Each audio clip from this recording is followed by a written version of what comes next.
I'm blaming my dog. Stevie. Oh, good boy. Barking it up, man. Absolutely barking it up.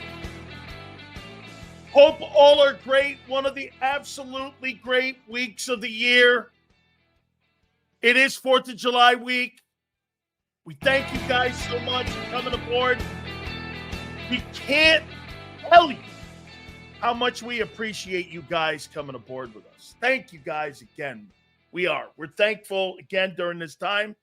Family, food, fireworks. Hey, I'll tell you what, we're on a loop here. How you doing? We're on a loop, are we? Oh, good, my friends. Please hit the like button. All supers go to the top. I have no idea where we're going here. I love it, man, but all good. Hey, if we want to play music throughout the entire show, have at it. Oh, good. Yeah. 4th of July week. I have no idea what's going on, but Super Chats go to the top, and please hit the like button.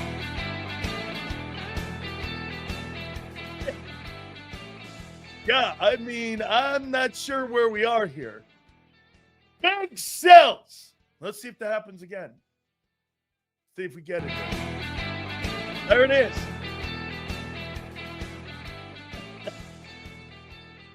Hey, this is a good way to start the pro. Let's do it again here. Hang on.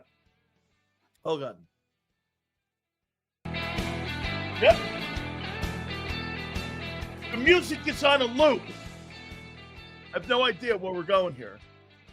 Hang on, guys. Hang with me. I don't think we're done. We are not. I have no idea where we are here. Hang on. I can't start my show. Hold on. There we go. Hold on. Hang with me, folks. Hang with me. Hang on. Okay.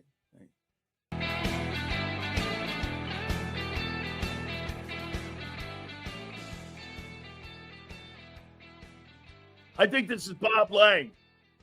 Hold on.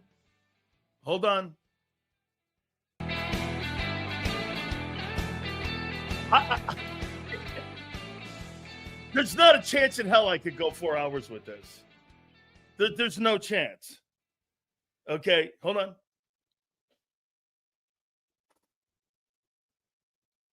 It's now the beginning. How you doing? Hey, that's actually a great way to start my program out. That's the penalty for me being late because of my puppy here. All right. Guys, do me a favor. Please hit the like button. We appreciate you fellas and gals coming aboard here on this 4th of July week. That was a bunch of fun. Good way to make us all smile, because I'm about to do some things here that's going to make you a little bit potentially upset, okay? Sills, it might be Groundhog Day. Thank you. I take a piss and come back, and a production nightmare. Hey, well, don't count on me to fix it. Can you? Hey, Xander goes and takes a piss. He comes back. Here we are. We're going nuts here. Crazy. Hey, don't worry. Xander will join us at 3:30. How you doing? Gary Cobb will join us at 4:30 for your viewing and listening pleasure. Please hit the like button. All right. 20 days. 20 days. Hey, by the way, this is a one-of-a-kind show. Do you guys agree with that? This is a one-of-a-kind show. Would you agree? Hey, whether you agree or not, this is a one-of-a-kind show. Is it not? Okay? Yeah, Senor, I'm with you, man. I don't know. That was a long piss. I'm with him. Queasy. This is a one-of-a-kind show. Yeah, you know what? Hey, G Guns. I don't want to hear anything about the Cowboys, and I'm going to get to the Cowboys in a minute. Thank you, Sue. Okay, this is one of a kind of a show. I want to do something first before we get into Eagle talk. Will you guys please indulge me here? Okay. This is why we get the talk here and not anywhere else the way we're going to talk to you right now. Okay? The pettiness of the WNBA is so bad that it really borderlines racism at its finest. I mean, the WNBA players want to have great chartered flights. They want to have more salaries. They want to have higher exposure. They want to have all of that stuff. Okay? All of it. They want bigger salaries. They want better TV deals. Okay? They want all those things. But you know what they don't want? They don't want it to look like that. A white chick from Iowa. That's what they don't want it to look like. They want all those things to make their league and their pocketbooks better, their exposure, but they don't want it to look like a white chick from white America from Iowa. There's no other way around it. There's no debate. You know, when you have a gravy train moment in your league, you need to embrace it, whatever it looks like, not fight it. Not fight it. I mean, very few leagues will ever get the opportunity to expand their brand based on a face to help. Like, where's the NBA? SGA just signed a $70 million contract annually in Oklahoma City. I couldn't pick him out in a mall in Philly. I couldn't tell you. I know who Caitlin Clark is. The WNBA wants all those great things. They want them all. Chartered plane trips, staying at the Ritz-Carlton, tripling your salary, but they don't want it to look like white America. Plain and simple. How petty can you be? I don't care what it looks like if you're going to expand my brand and my wallet size. I could care less. And you know what? The great leagues do that. The NFL, do you know how they treat their fans? Like a more intelligent WWE fan. The only thing that's different from the WWE and the NFL, the games aren't fixed that we know of. That's it. That's it. They promote. I'll tell you this. If I had to have somebody and hire somebody to promote a brand, it would be somebody from Stamford, Connecticut, and the home offices of the WWE, because that company knows what they're doing. Man, seems to me they want it when it benefits them. Well, here, Kyle, no, they want it to look a certain way. They don't want it to look like white America. You could debate how good she is. You could get this. Even on her own team in the player voting, she came in second. And she got 1.1 million votes.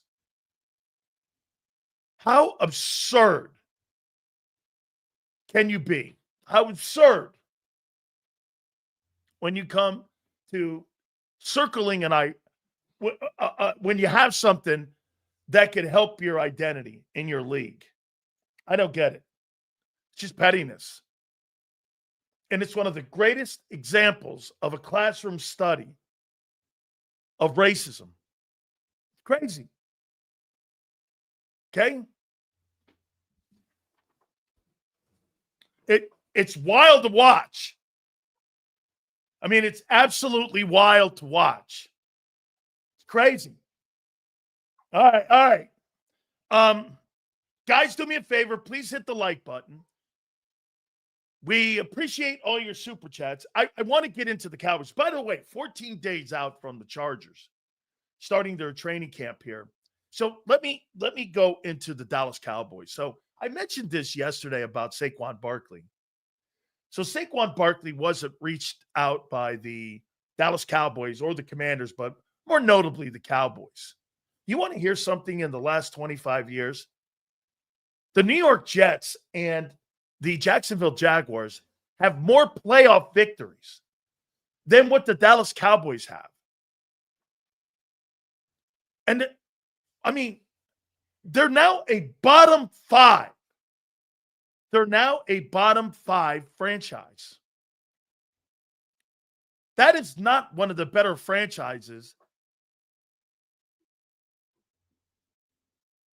That is not one of the better franchises in the NFL. It is just not. How are they relevant? How are they relevant here? They haven't been relevant in 25 years. More than that, 30 years. That is not a good franchise. Tell me, how are they relevant? Because they sucked last year? Because they overpaid players? How are the Cowboys good? I mean, the Eagles run circles around them, but the popularity of the Cowboys, don't kid yourself, guys. As much as you love your Eagles, you have no way in the world are you in the same room of the Cowboys logo or brand. You are not. You're not in that room. But then again, like I said, that doesn't matter. Dallas does everything wrong when it comes to winning. But when it comes to growing their brand, they do everything right. That's what makes Jerry Jones a great businessman. That's right. Right here. I get it, Jack. You're right. I'm fine with it too. Hey, man, you can have all that phony-ass Kardashian bullshit. But at the end of the day here, man, I mean, you're not a winning franchise. I mean, you're not. You have nothing to do with winning. Okay? Sills, as a girl dad, I'm loving the attention Caitlin, Sophia, and Angel bring. Coming up, I didn't know 5 women ball players, and now my girl knows them all. That is so huge. You're right. Here, let me put this in perspective to you. I couldn't name you one guy who plays on the United States men's soccer team if you put him in front of me, and if you showed him to me 10 times, I'd forget him in 2 minutes. I have no idea who plays soccer for our country, and nor do I care. The women, I do. I could give a shit about the men's soccer league. I have no interest in it. Women, I do. You know why? Because they're great. Women's sports has grown so much in the last 5 years. It's fabulous. I have talked more women's sports. Maybe, like you said, having a daughter, maybe that's, you're more in focus with that stuff. I know I am. I watch more of it. I mean, I watch women's softball. By the way, I'm not the only one. 2.9 million people watched Texas win the national championship in that final game 3. Yeah, I mean, it's not just me because I have a daughter. It's because people are watching women's sports now. They're finding it. But again, back to the Cowboys here. The Dallas Cowboys, I mean, are so not relevant. It's like talking about the Lakers. What are the Lakers doing? The Lakers in the last 10 years outside of that fantasy camp they had in Disney, where they won that because of COVID, they won the NBA championship, whatever that thing was, the Mickey Mouse Trophy. It's been the worst 10 years of basketball since they moved from Minneapolis to Los Angeles. I mean, it's just a terrible organization, but yet we cover the Lakers. It doesn't make, I mean, I get it. People like to root against or for the Cowboys, but they're totally, that's a bottom 5 franchise. Still, at times, I think the Eagle fans, especially me, we have enjoyed this area. My dad's time, we were the laughingstock. Yeah, you were. You were not a very good football team from the Vermeil years all the way to the Buddy Ryan years. And then a little bit with Buddy, you were good. And then after that, you kind of sucked. And then when Jeffrey Lurie bought the team from Norman Braman, you became a great organization. Yeah, in Xander's time, they've become one of the best franchises in all of football because of the way they're run. Hey, when you can win multiple NFC championships with multiple coaches, you got 3 coaches now since 2000 that have won NFC championships. Is there another franchise in football that has done that? Is there? Has there been another franchise in the NFL that has won 3 conference championships with 3 different head coaches? Andy Reid, Doug Peterson, and now Nick Sirianni. San Francisco? I don't think so. Who else? The Rams? No. Has there been another franchise? That shows you that the way that they're doing business is right. Sills, there's a difference between being good and being relevant. Jerry makes them relevant, okay, by being modern day Carnival. And he is, you're right. But he keeps them from being good by holding on too tight. I'll say it again to you. He fights, the Cowboys fight this one thing. Jerry Jones bought the team with every cent he had. I was there. Every single cent that guy had, he spent on buying the Dallas Cowboys. He had no money. That is a true statement. He had no money left when he spent $154 million on the Dallas Cowboys. He had nothing left. And his whole time was figuring out how to expand the brand of the Cowboys. So he hires a great football person. It is the only time since he's owned the team where he turned total control over of the football program to someone else other than him. And in that time, they had their greatest success. Doesn't that tell you something? Once he grabbed control of the team, this has been a toy for Jerry the last 30 years. The Eagles are by far a better franchise. Every time I talk with Mark Holmes, I talk about the same shit over and over. Get this. You know how crazy great the Eagles have been the last 4 years? You've had a different team every year. Same personnel pretty much on offense and head coach. But it's been a different team. It's just been a completely different team. Right? 21 was different, 22 was different, 23 was different, and obviously 24 is different. The Philadelphia Eagles are going to do whatever it takes to win. It's just been different. But you know what they're not afraid of doing, Philly? They're not afraid of doing the most important thing. You know what that is? Adjusting. It's really great. Dallas is irrelevant, man. And let me go back to Bob and what he said. Bob's right. He's right. And the most important thing about what he said was they're relevant because we talk about them. Football-wise, they're not relevant. What's the difference between them and the Vikings? What is different from them and the Vikings? Nothing. The helmet, the logo, Philadelphia has made them irrelevant. Jeffrey Lurie has made Jerry Jones's football team, football-wise, irrelevant. You've put them to sleep.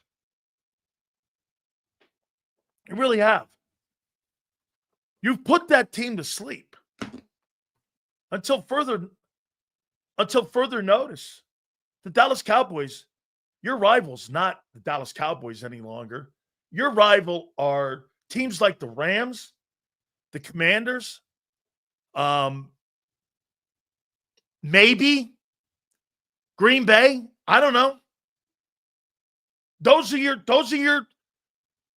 the people you're fighting to win the NFC. It ain't the Cowboys. Get this. The Cowboys on September 4th have to worry about being competitive, let alone try to beat you. You don't even call Saquon Barkley. How do you not call Barkley or Derrick Henry? Like, are you trying not to be good? Jesus criminy. I'm getting sick of talking. Get this. Honest to God, I am getting so sick of talking about the Cowboys because it's the same shit over and over. Hey, they'll have a pretty decent regular season sometimes. They'll lose in the postseason, and then we're back at the same shit. Why is Jerry Jones is the worst general manager in NFL history? How did he get to the Hall of Fame? Why? Because he's P.T. Barnum? He is a terrible football man. And that guy's been the GM of the Cowboys for 30 years. And they've won 4 playoff games in that time frame. I just spent 10 minutes of my life I wish I got back. Absolutely ridiculous. All right, let me start with this one here on the Eagles here. Guys, do me a favor. Please hit the like button. And supers go to the top. Thank you on this 4th week. We appreciate you guys. It is. It's totally pathetic, man. Dallas Cowboy talk is boring now. It's boring. It feels like you're piling on. I mean, I'd rather talk about Washington. Sills, every NFL team needs to compete with the memory of the Dallas Cowboys. The Steelers, the 49ers have a similar history, but don't cast the shadow that Dallas does. That's because the television networks consistently cover this team, and they put them on the main games, and they put them in, get this, Dallas is a Thursday, Thanksgiving Day game. You know why? They were the only team that agreed to play on Thursdays, and now that game is a centerpiece game because of the Dallas Cowboys. Do you know that? Nobody wanted to play on Thanksgiving Thursday. So the Cowboys said, we'll do it. Because it would be, back then, there was only one game. It was that game. And so the Cowboys go, well, it's great for our branding. We'll do it. Now you have multiple games on that day. I mean, yeah, Dallas and Detroit. You're right. Dallas and Detroit were the Turkey Day games. Always has been. Always will be. The NFL is not going to dictate or get off that. That's not going to happen. Hit the like button. All right.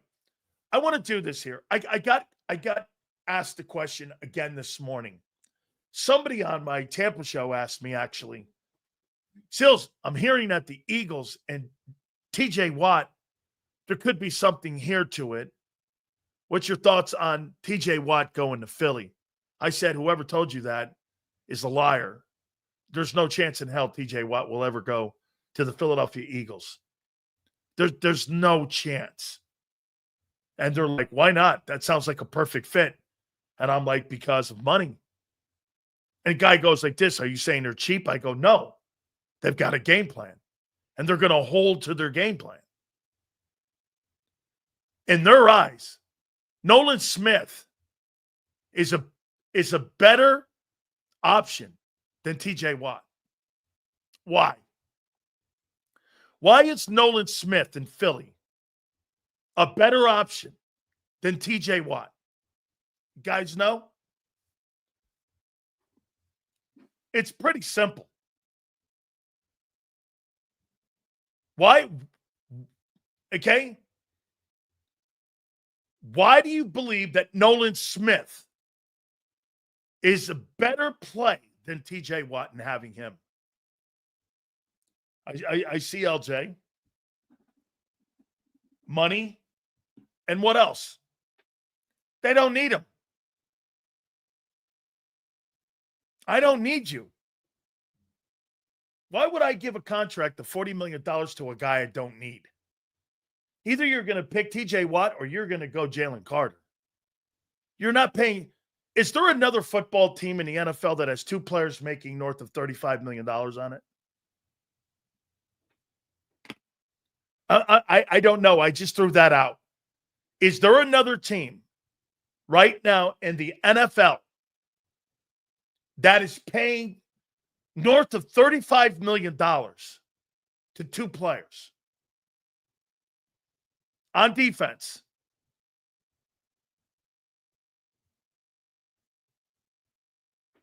Anybody? Is there any player or any team that has two $35 million players? You see that on offense. Quarterback, receivers. Shit, the Eagles got two players over $25 million at wide receiver and one quarterback making $50 and a running back making $20. Do you see that anywhere in the league, in the NFL? In today's NFL, defense is a luxury. You're not spending that kind of money. Who was the highest paid player a year ago on the Philadelphia Eagles' #1 ranked defense? Let's see. Highest paid player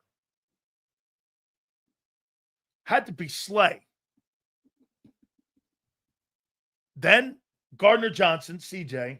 Who else?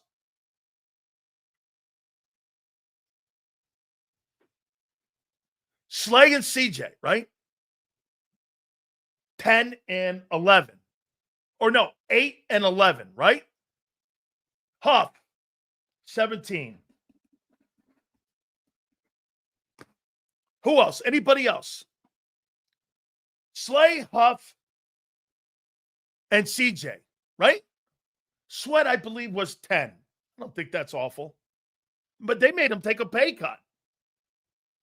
Bradbury didn't play. I get it, but I'm not going to count him. He never stepped on the field a year ago. Guys have played. Hell, they told Sweat to take a pay cut. You're not going to see the Eagles go, hey, let's put $40 million on a trade with TJ Watt and then turn around and give Jalen Carter $35 million. That's not going to happen. I'm not saying they didn't have to pay him, but they didn't play him. You're not going to see that. So stop with the stuff with TJ Watt. Makes no sense to Philadelphia. Alexander made sense. Justin Simmons makes sense because of the position needs.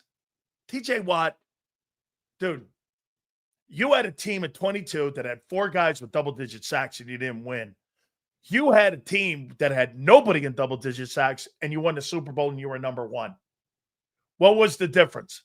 You were better against the run.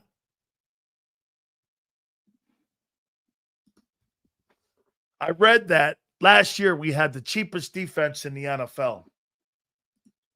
Easily. You didn't pay any money.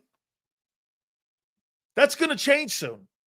So the stuff with TJ Watt to Philadelphia it's dumb.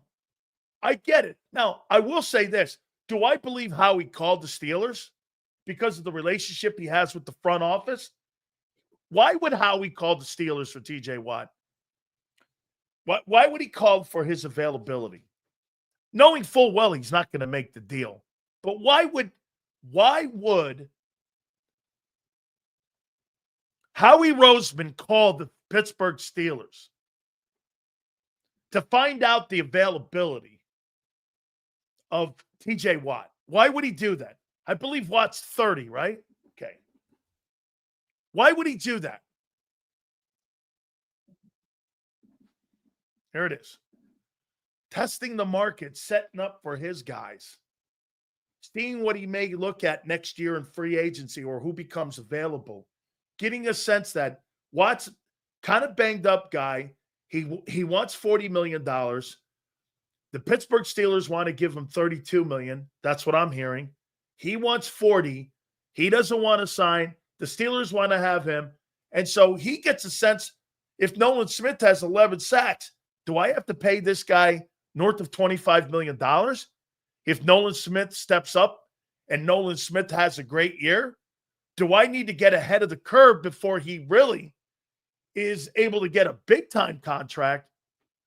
And do I go a little bit ahead of the curve and give him a contract before he hits the open market or before he's eligible to test the market? Do you understand? What he's doing by asking about TJ's price, he's doing this. Okay, if this kid has 10 sacks, I'm going to offer him a contract in this coming offseason, and I'm going to give him a 3-year contract extension using his 5th-year option, putting the same thing together like I did with the Devontae Smith deal so I could get ahead of it, put void years on it at the tail end with 2 of them, and guess what? Drop his base down, give him a bonus, and before you know it, you got the guy playing at a base salary of $5 million with a value of $25 million. That's what he's doing by contacting the Steelers, by getting a market value. I would say this. If you're Howie and you're looking at trade, there's 2 dudes that are giving you market value right now. There's actually 3. We saw one other one. You see how many people know what Khalil Mack just signed for at 36 years old? Do you guys know how much he signed for? How much did that guy sign for with the Chargers? Do you guys know? He was talking retirement. I think he had 6.5 sacks last year. Do you guys know how much he signed with the Chargers for with a 1-year contract? Parsons is going to get 40. There's no question he's going to get Myles Garrett money. How much money do you believe he got? 1 year 19? I thought it was 1 year 17, but okay. Look at this. Between $17 and $20 million, we'll say, for 1 year for a 36-year-old guy. If Nolan Smith at his age brings you 10 sacks or north of that, the guy's going to get north of $25 million. All because you did your homework and you were checking out the market value of what is. Right now, I would say this to you. That's a great game to play. It's a great game. I'm going to do it right here. I just thought of this. Here's what I would say. Let's take a look at the Eagle roster. What I think your market value is. Let's do your offense. Jalen Hurts. Well, if Dak Prescott's making 60, Jalen Hurts is a $60 million a year player. Do you agree? Whether you like his style or not. I mean, if Dak Prescott's making 60, you think Jalen Hurts is worth $60 million? He's making 50. You think he's a $60 million guy? Jalen Hurts, on what he's accomplished in 4 years of starting, been to the playoffs every year, 2 NFC championships, a Super Bowl MVP. How much do you think that's worth? He's a $60 million a year guy. And you got him for 50. Right? Here. Saquon Barkley. I mean, Barkley's value to a team like Philly or any team with the right pieces around him, that guy's a $25 million a year player. A.J. Brown, the intangibles he brings, I mean, I don't know how you don't make him the highest paid player at his profession. That guy should be the highest paid guy at his profession, wide receiver. I mean, really, am I going to pay Justin Jefferson more?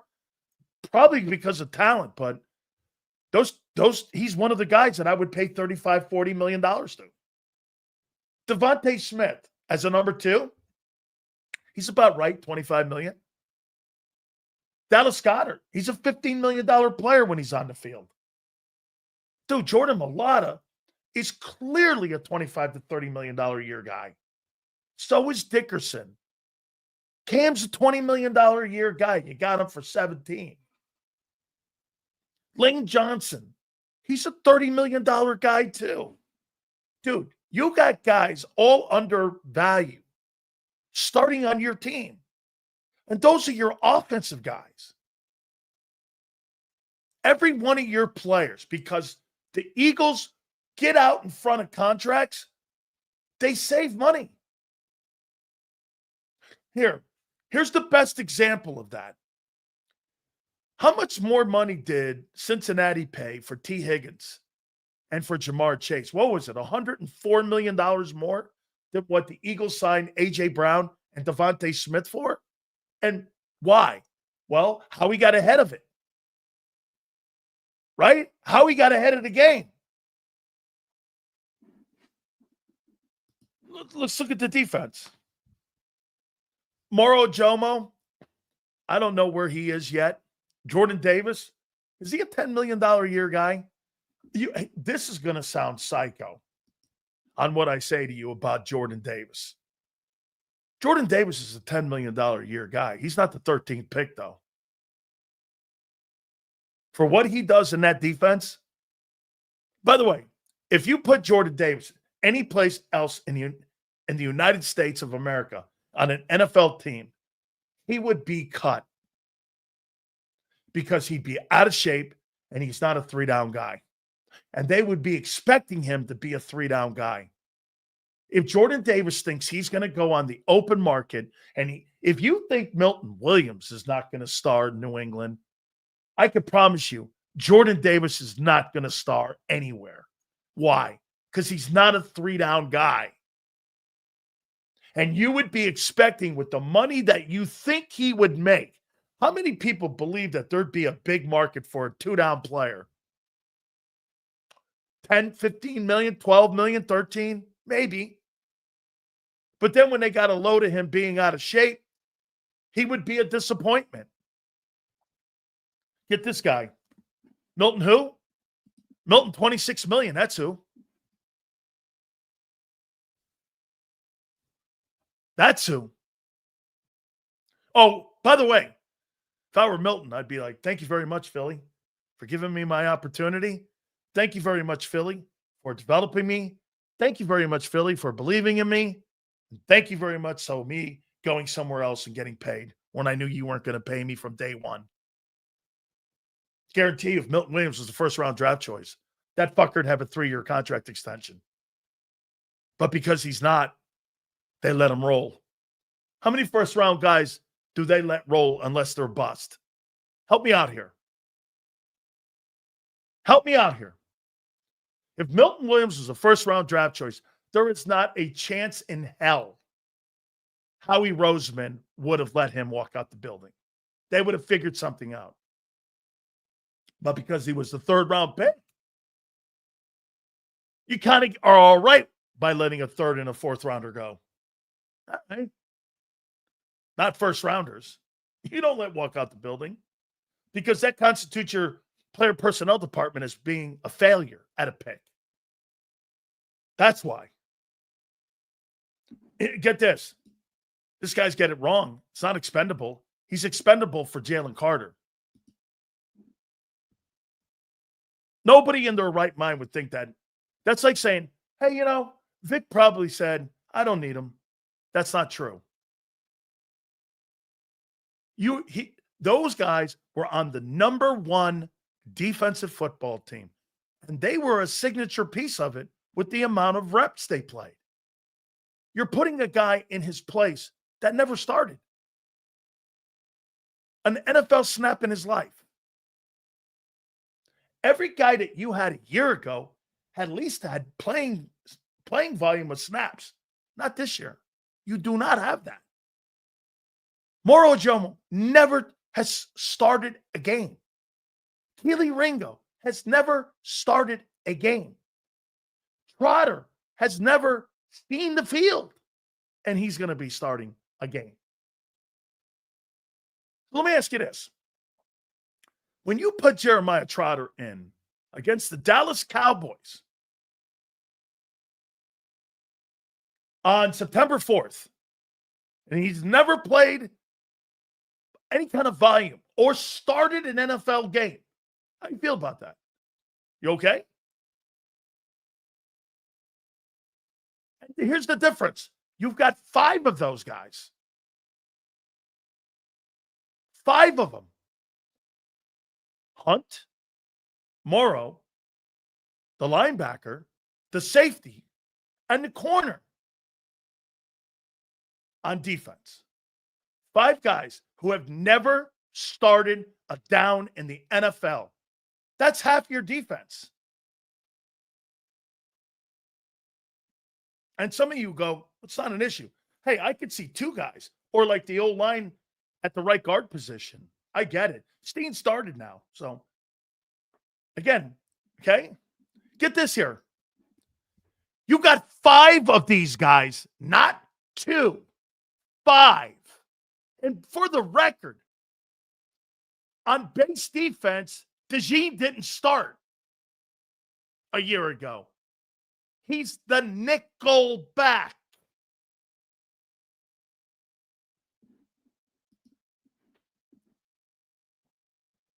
Okay? The difference here this year, 5 new starting players. Okay? Again, 5 new starting players.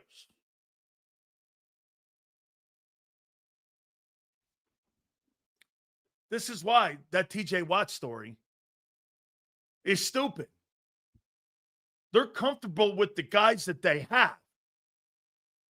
Once again, 4. Well, let's take a look at that. Left end. First-time starter. Strong side linebacker, Jalix Hunt. First-time starter. Trotter, inside. First-time starter. Safety. First-time starter. And corner. First-time starter. Learn to count, dickhead.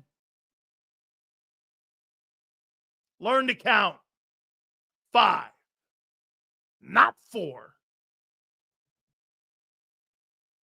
5. Half your defense. Okay, get this. I'll do it again for you. Moro Jomo, first-time starter. Jalix Hunt, first-time starter. Trotter, first-time starter.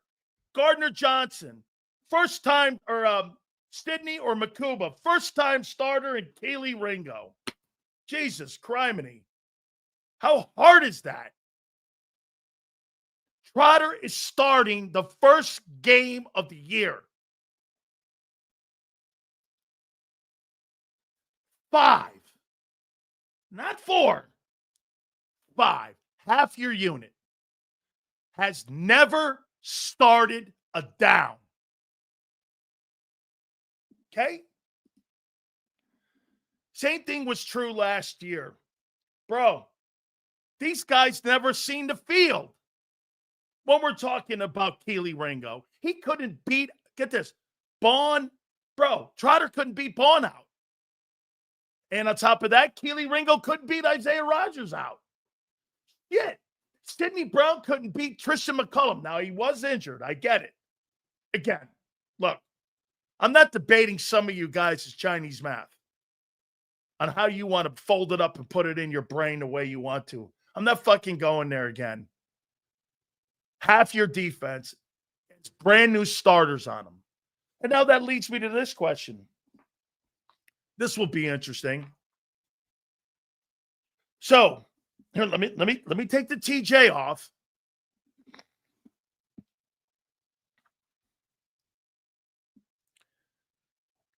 Do you believe, okay?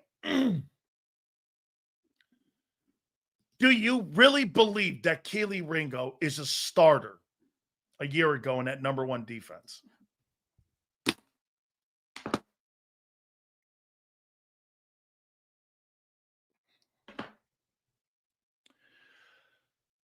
Okay, folks, do you believe that you're going to get the same performance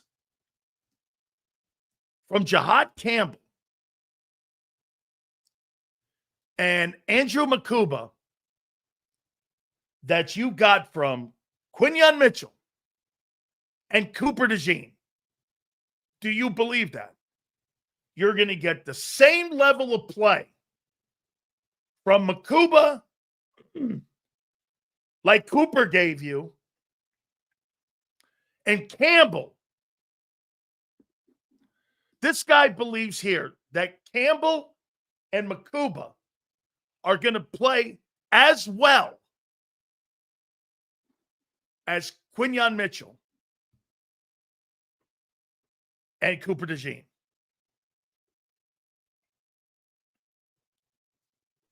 Based on what? That happens all the time? Like I told you before, you can't name me a fucking safety that you've drafted in 20 years.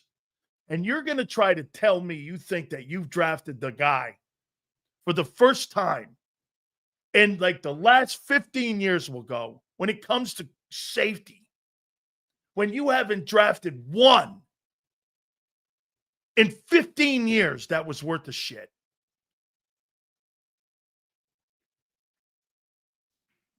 Drafting safeties is not your forte. Shit, drafting linebackers hasn't been. We'll see with Campbell. I believe he's a good player. Okay? I believe he's a good player. Okay? Okay, it's time. Once again, you haven't drafted a safety in 15 years that was a Pro Bowl level player. Not one.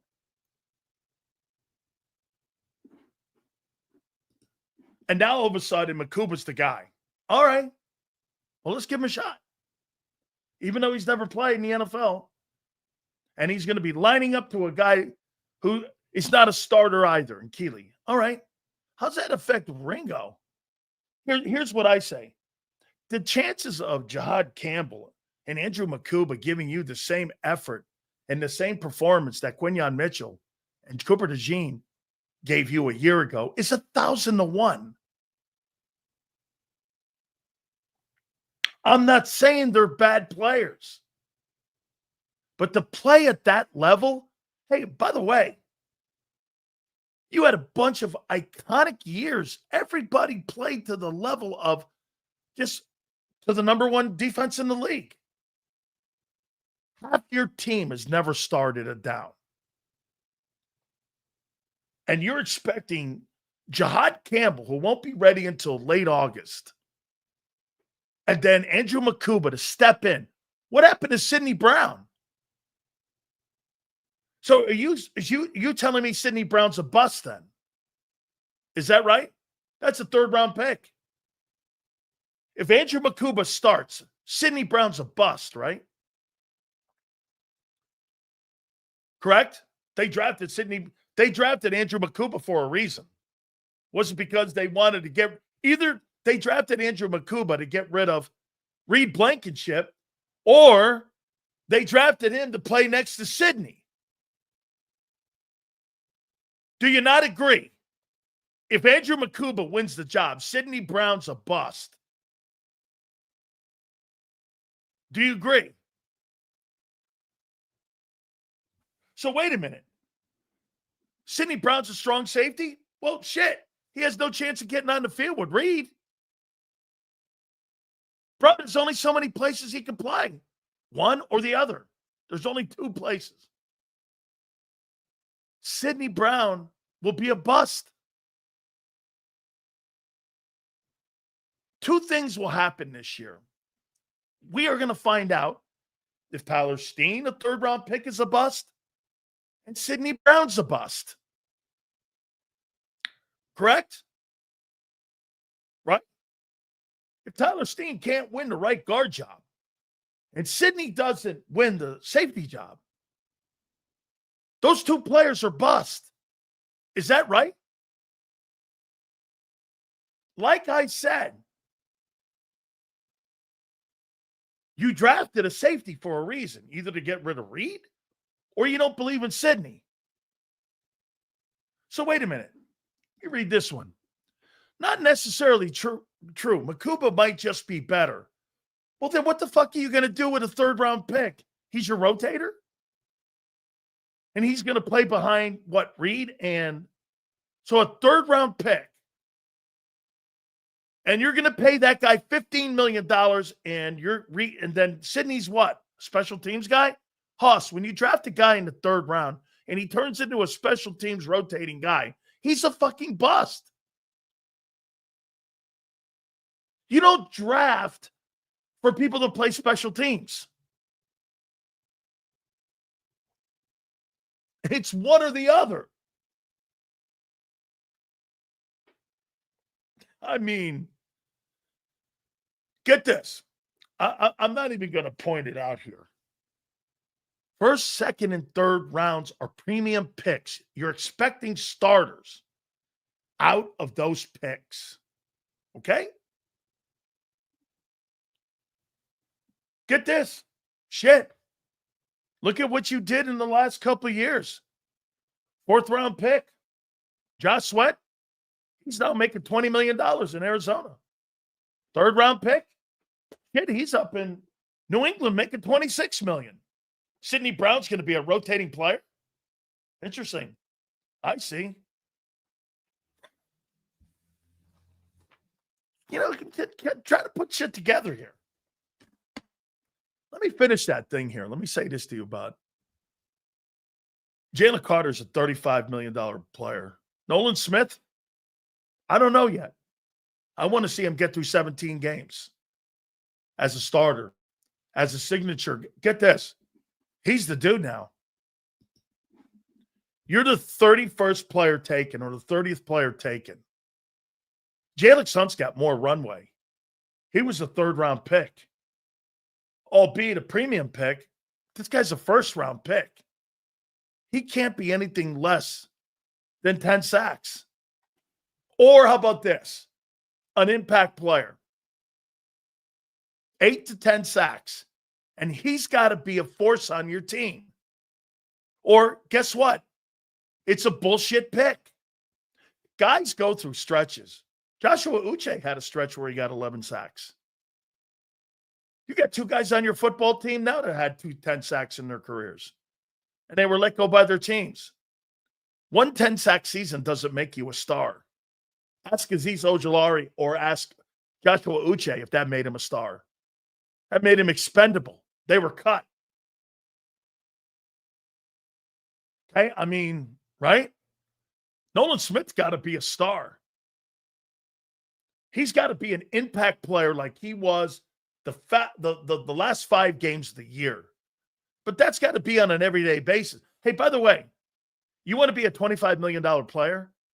You got to play like that from day 1 to week 17 or 18.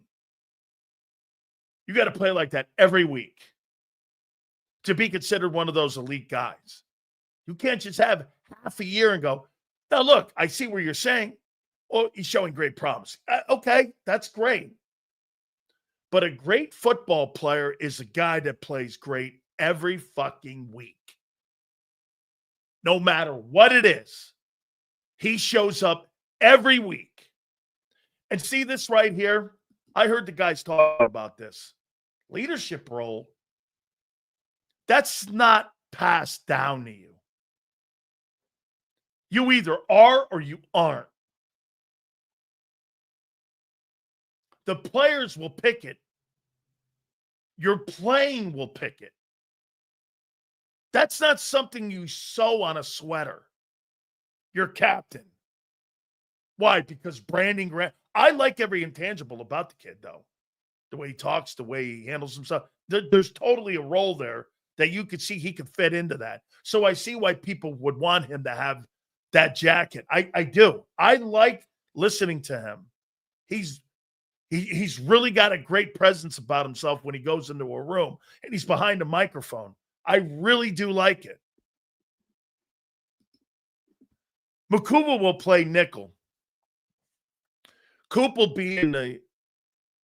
go to safety, in my opinion. Makuba only played safety 1 year.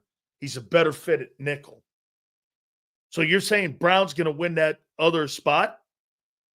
Or you're saying you're going to put Cooper and Reed? That's what I'd like to see.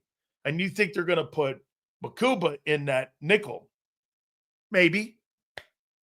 I think wherever the need is. Let me tell you this. If Makuba and Sidney can't play the safety position, Cooper's going to play it. He's going to play it. I wouldn't be shocked if this happened too. If that corner does not pan out, he might get over there and play some reps. Okay, he might do that. Guys, do me a favor. Please hit the like button. Supers go to the top. Here's my take on Campbell and Makuba giving you Q and Cooper DeJean play.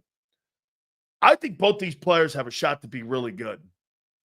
To sit there and think you're going to get the impact that you got from Cooper DeJean and the impact you got from Q is insane, especially with a guy coming off an injury.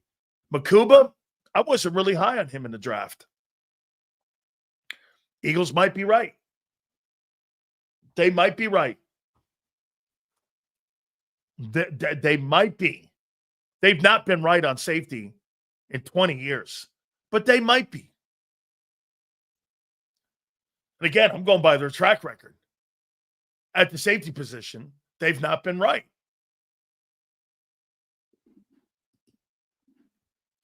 Seals, where do you think Coop has the biggest impact on the field? Slot or safety? I think the slot. Why? I think the slot because he's in the middle of the zone. And he's more of a versatile player. And I'm not saying Q's not, but I think he can cover and play multiple positions. And I would want him in the zone, in the middle of the field. Remember something. Why is it important to have a guy like Cooper DeJean in the slot? Why would you think it's important to have Cooper DeJean in the slot? Just some random thoughts. Why would you sit there and think he'd be better in that slot position? What do you think? Near the line of scrimmage, run plays, run defense. Think about this, okay? Here, let me draw this up here. Put him here.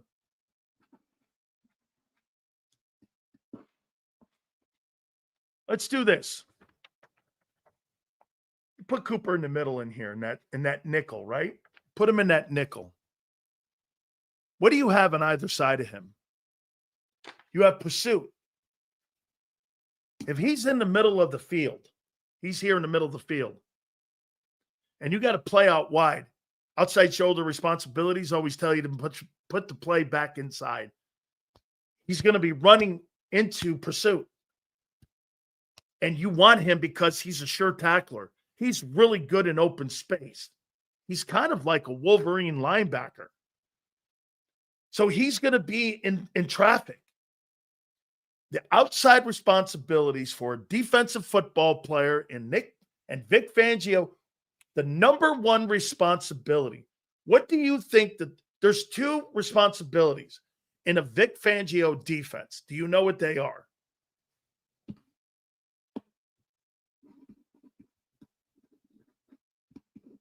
There's actually three.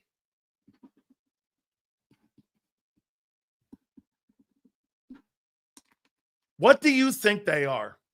The three most important responsibilities in a two-high safety. What are the three most important? And why you want a guy in the middle of the zone. Stop the run, protect deep passes. One more, Abe. One more. Stop the run, protect deep passes. That's right. Don't get beat with plus 25. stop the run. There's one more. That's pretty much the same thing. Okay? Am I worried about the defense again? I'm worried about your lack of experience. So should you. Here's the other thing. The three things that you guys did that was exceptional a year ago. You did not give up plus 25 plays. You stopped the run, and you set the edges. What did that entail? That allowed Zach Bond and Cooper DeJean to make plays sideline to sideline in the zone. You shrank the zone by doing that. Vic doesn't care to give up a 5-yard pass. That's not going to win. Plus 25 is going to. So that's the key to his defenses. So when you ask me, where's his best place? I think it's in the middle of the field. See, when you put him out on a corner, if I'm a quarterback, I see the two corners, I'm going to attack you with tight ends. Screen passes. Short underneath dumps. I'm not going to challenge the corners. I may a little bit to try to get you deep and try to stretch that defense out. But remember, you play 10 yards off the ball anyway. So you're going to get pitch and catch. Remember, your corners are not press corners. They play 10 yards off the ball. So there's no such thing as a lockdown corner in Philly. They have a lockdown defense a year ago in Philly. That's what it was a lockdown defense. They kept everything underneath. They never got beat on the perimeter, and they never got beat really deep or in that zone. The zone was Zach Bond's greatest asset. He just locked down. He locked down the middle of that zone of the football field. They were so strong up the middle in that triangle a year ago. Get this. You think there's any coincidence you had the number one ranked defense when you were good against the run, you were good in pass coverage with the two backers, and your safety play was great? Go backwards to 23. You were bad against the run, you were bad at linebacker, and you were bad in the safety play. Running the same defense. You just had different personnel in there. Your linebackers were garbage. The two tackles in front were horseshit at the end of the year. That includes Jalen Carter. Jalen Carter's back end of the 23 season was pathetic. So much so that his 2024 season erased that. And you give him the benefit because it was a rookie learning how to play in the NFL. You totally wash that away now. But he was pathetic. But that's okay. He learned. He got himself ready. Okay? Jordan Davis is a fat body, and the DC said it. What a dummy, man. This guy will make an excuse for anything. Hey, and by the way, LJ, keep posting. Thank you, brother. I have no intention of reading anything you're writing. But thank you for the algorithm. That fits Makuba's skill set pretty good, though, Sills. That could be because he played in zone when he was at Clemson and also at Texas. Okay? Let's see here.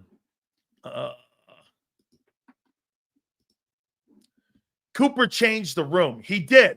He did change the room. He completely did. Guys, please hit the like button. So again, the chances of those guys giving you exactly with all the new faces in your defense is going to be a challenge to watch. Okay? Who had a better rookie season, Carter or Fletcher Cox? Well, Carter's rookie year, he imploded with the defense. Majority of his play was at the beginning of the season, and he is nowhere near the player that Fletcher was his rookie year. And if you remember right, they were giving up 145 yards a game in the ground between Jordan Davis and Jalen Carter. So the majority of the numbers that he got was on the 28th ranked defense. I can promise you this, Fletcher Cox didn't play on the 28th ranked defense. So I would go Fletcher, even though he probably had a sack or two more. Jalen Carter played on one of the worst defenses in football in 23. Did he not? Did he not? You're going to try to give me hollow numbers on the third worst defense in football. Is that right? Seals, what poor Canadian woman did you... I don't know who he is, man, nor do I care. He brings some good stuff every now and then, but I truly don't give a shit. Let's see here. Fletcher Cox did play his rookie season. Let me double check. See here, Fletcher. Boy, I really loved him. What a great player. You hope he's as good as him. Right now, he's not. See here, Fletcher. Let's go down the list here. Had 5.5 sacks and 40 tackles his rookie season. On that, what did they go that year in 22?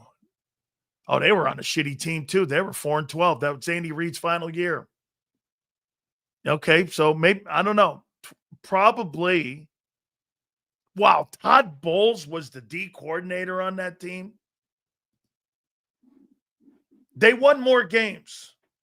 So you probably would go Jalen Carter probably, who had a better rookie year. Because he was on a better team at least. But again, they lost 6-7 at the end. They looked like a 4-win team. If Davis would have stayed in shape, he would be the guy that used to play in Pittsburgh, Casey Hampton. Casey Hampton was a good player. Okay? Casey Hampton was a really good football player. Boy, I didn't know Bowles was the defensive coordinator of that. He was on the staff in Philly. I didn't realize that. The only reason Fletcher isn't seen as the greatest tackle of the era is because of Aaron Donald's. He existed. Correct. Again, when I hear people, and I heard John say it, that it's crazy that he couldn't play the run. Well, I will tell you this. He blitzed a lot because of his size. He's 6 feet tall. So when you're 6 feet tall, 270, you've got to do other things. When you're taking on people like Mekhi Becton at 6'8", 360 pounds, you run around blocks. Okay? You do. Fletcher never ran around blocks. I played the fucking position. I'm not telling you that Aaron Donald's not truly one of the great defensive tackles. Is he better than Sapp?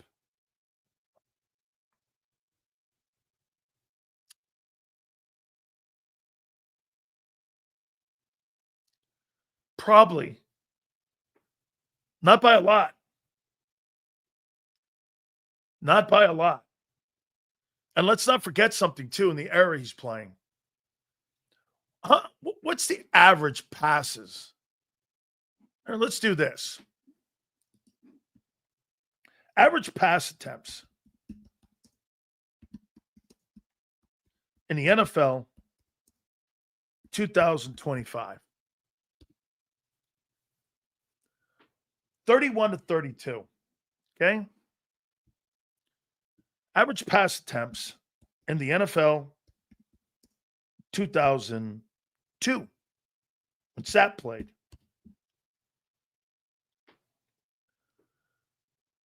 27.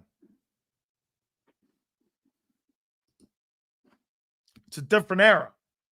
More attempts, more ability, more opportunities. So what's the scariest defense in the league? Steel Curtain was the greatest of all time. 4-6. Yes. Plus all the Hall of Famers on it.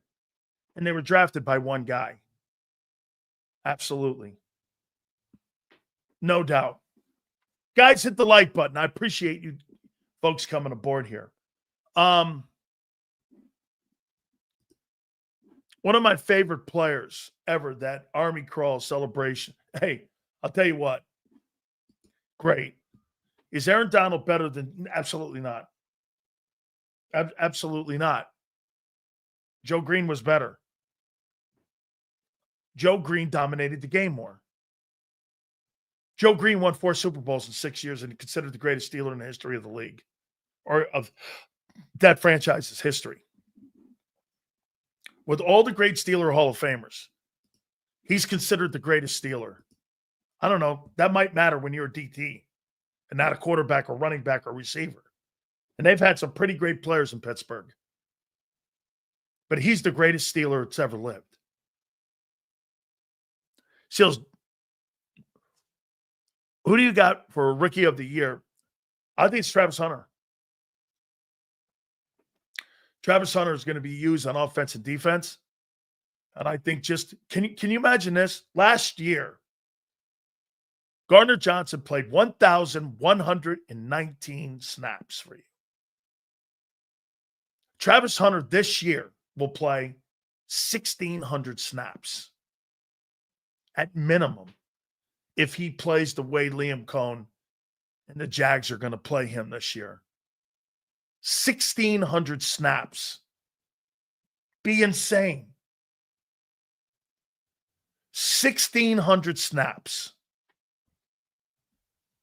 The conditioning that's going to take is going to be incredible for him to do that. 1,600 snaps. I want to see that. And I want to see, get this, if he plays 1,600 snaps for the Jacksonville Jaguars this year, he will not have a long career. He'll play 10 years most playing that style of play. It's just too physical. So you're going to turn around. From what I'm hearing, they're going to play him in nickel on defense. Not in base, but in nickel. And they're going to have jet packages for him on offense, and that's how they're going to play him on offense. Sills, if it's different eras, you have to consider the O-linemen today are much bigger and fast. Yeah, absolutely. Lawrence Taylor played against guys that were 285 pounds. Granted, Michael Parsons is playing against guys that are Jordan Mailata size. Absolutely true. There's no doubt about it. The athletes are bigger, faster, and stronger today than 15 years ago. I mean, shit, you could probably make that comment 10 years ago. There's no doubt about it. However, when you see somebody like Lane Johnson lasting as long as he has, or Trent Williams, what does that tell you? Didn't matter what the era was or how long ago it was. Those guys are great ball players because they overlapped eras. You could play in the 2010s or the 2020s or the 2020s, 2025. They're still fucking great. It just didn't matter. I mean, I think the offenses are more complex this time. I do. Sills, is there more time for players to rest for TV timeouts? A little bit, not much. When they have a called TV timeout, a little bit more than just going to field goal or extra point, coming back from a commercial break. There's a little bit more. When you play bigger games like in your division and it's the 4:00 game, you have a little more time also in the locker room during halftime.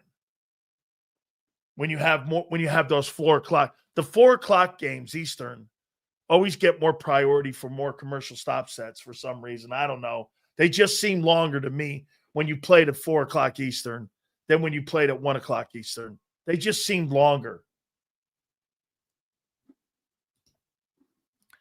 At the same time, though, if the players back in the 80s and 70s had sports science knowledge, remember something.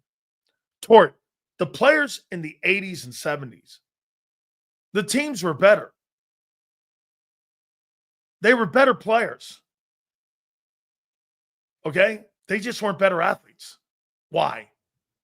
Well, you kept them together. There was no free agency. There was no salary cap. The teams were better. I should say not the players. The teams were better. The players weren't. There's no free agency. So you kept the same guys around for 10 years.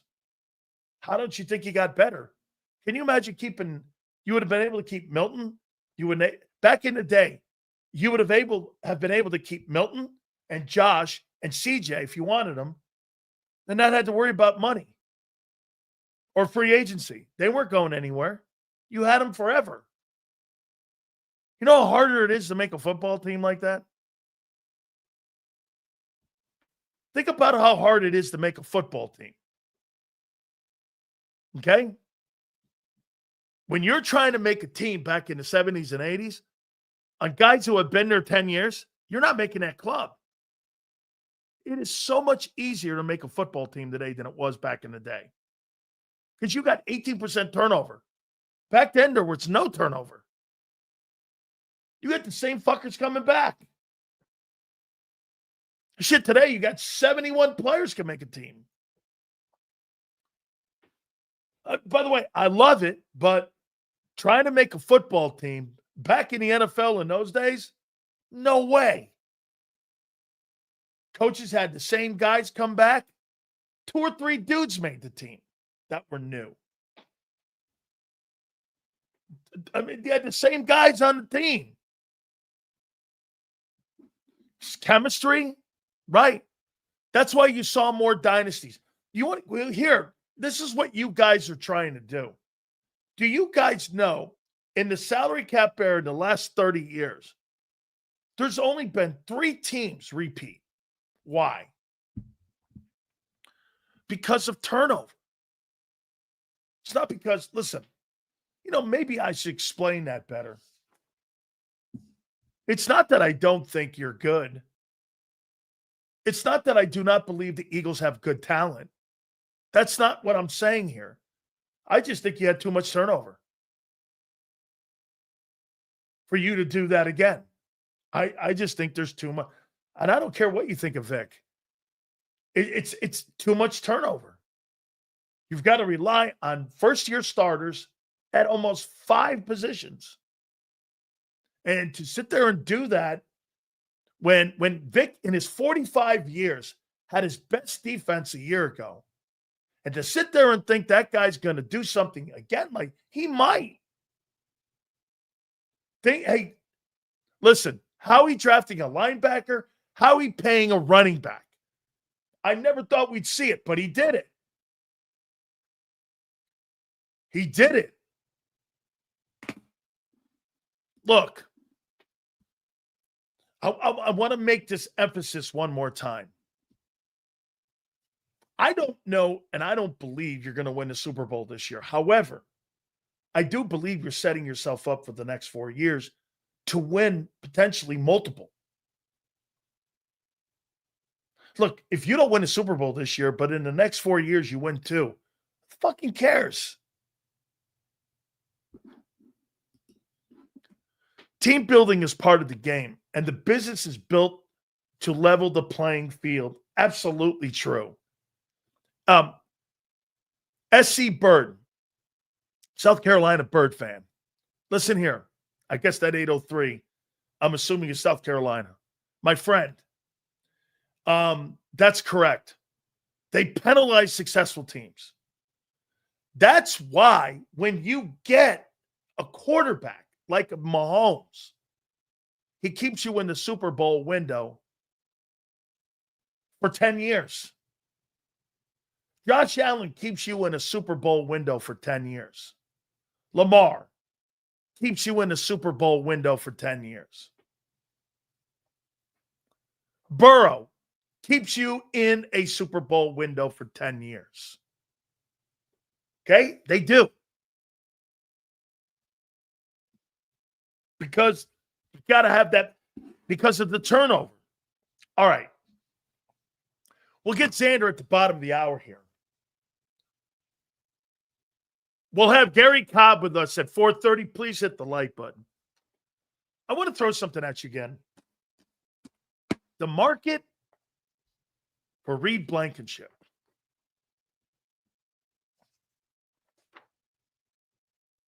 Here.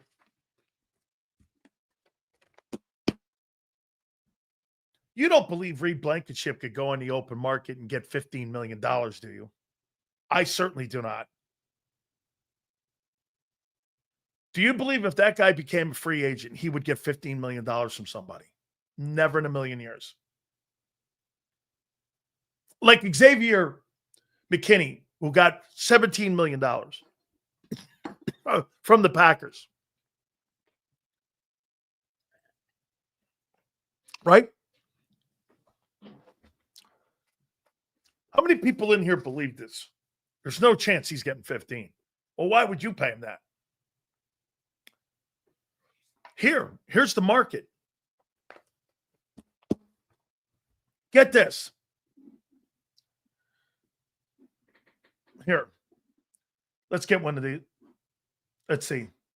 No, this could be like the Jets. Sure. Okay. All right.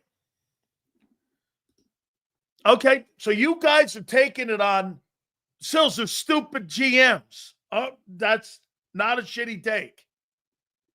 That's not a shitty take. Okay? Well, let me go here. So Trayvon in South Carolina is getting $17 million.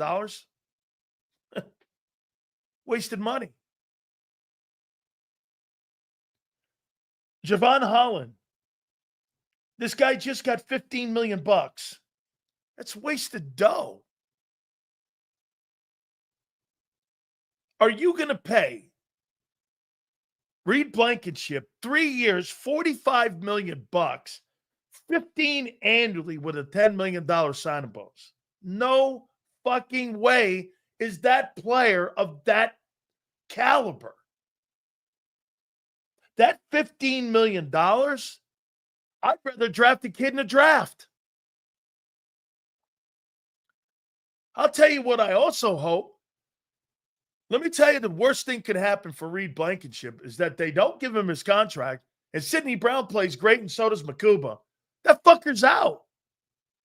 I'm not paying that.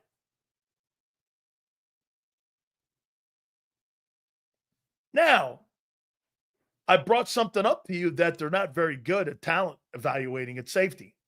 Or at least yet they haven't been. That may change. I'm starting to believe some of that shit. I mean, again, they're just not very strong at getting safeties. Now, that will change because Vic's got an eye for talent. He's got an eye for it. Get this. You see this right here? How many people believe that Howie Roseman, you watch sports, not payrolls? What a fucking dumb take. Howie's been watching payroll all year. Dumbass. If anybody who tells you money is not an issue at building a football team, this guy here has no idea what the fuck he's talking about. You start with talent, then money. Then cap. Plain and simple. That, by the way, do you find it a coincidence that Howie signed 12 players, not one of them got 2-year deals? Not one. Why? Because he's saving his money. He's saving his money for the future, not the present.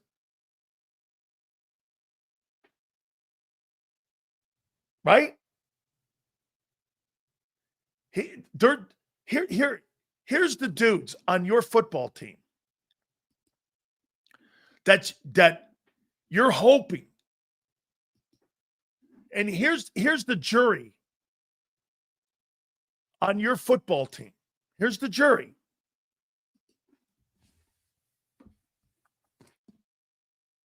Do I pay Tyler Steen any kind of money? Right now, no. Do I pay? Mauro Jomo's a free agent at the end of this year. What are you going to do with him? What if that guy turns in a year like Milton Williams? What are you going to do with him? You let him walk? He's eligible for an extension too. What are you going to do with Mauro Jomo? Say Mauro Jomo, and some of you guys with your infinite wisdom say that it's no drop-off. Then that guy's a $26 million guy? Is that right?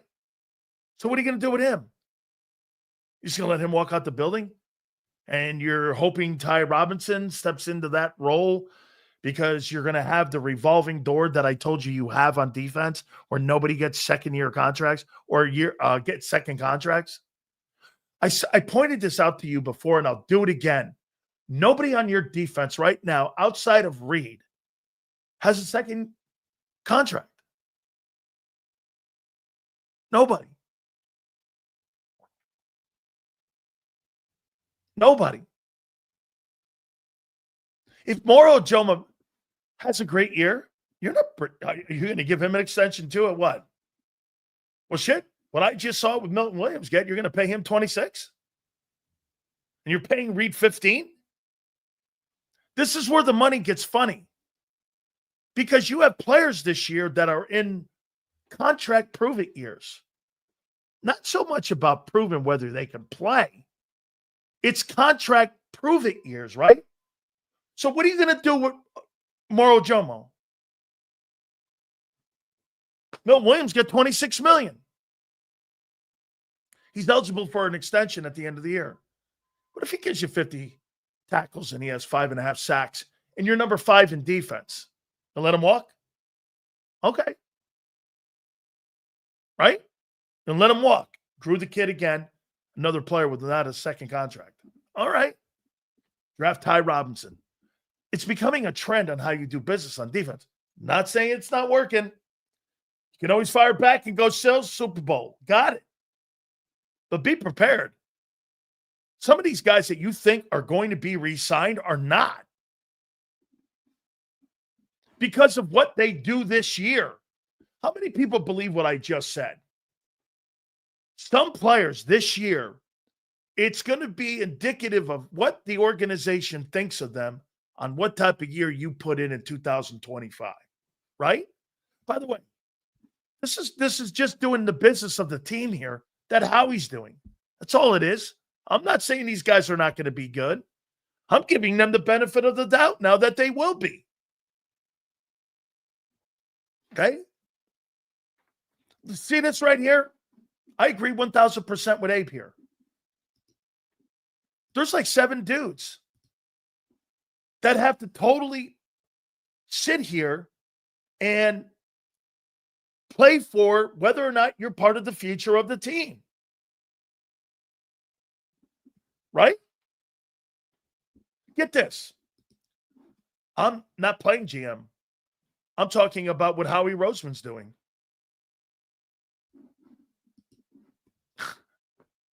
I'm not playing general manager. I'm asking you a question about Mauro Jomo. What if he has a good year? Okay, dickhead.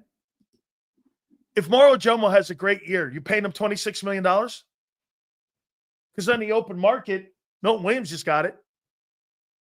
If a Jomo plays as good and there's no drop-off, what are you doing with him? I'll wait. Okay? I'm not praying for anything. I'm asking you what Howie would do. What do you? I'm asking you. You have so many players that you believe that are going to be signed. Okay, here's a take. A Jomo's gone unless he takes a discount. Why would I take a discount when I just saw a guy, and if I replicate what Milton Williams didn't start until a year ago, right? What makes you say I can't do the same thing Milton did and I go in the open market? We're 5th in defense like Xander thinks, and you're 5th, and I'm on the 5th best defense. I go in the open market, and I make myself $26 million?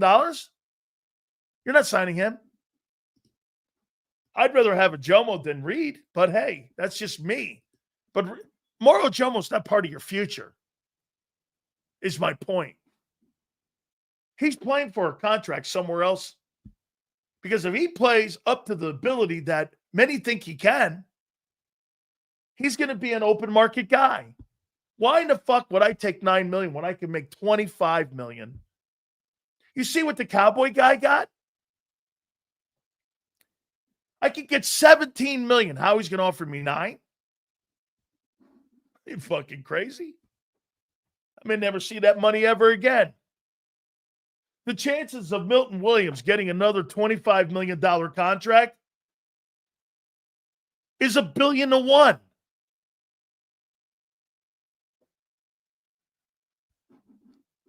He was not a UDFA. He was a 6th or 7th round draft choice. He was not. Here's another one. Like I said, what are you going to do? Okay, Mauro Jomo. You bringing him back? So Nolan Smith. Let me ask you something here. What if Nolan Smith comes in this year, plays well, 7 sacks, okay, plays well, misses a couple games, okay? Let's go there. Let's just go I'm talking like 2, not missed a couple games, 7 sacks, plays well. How much you paying him? 25?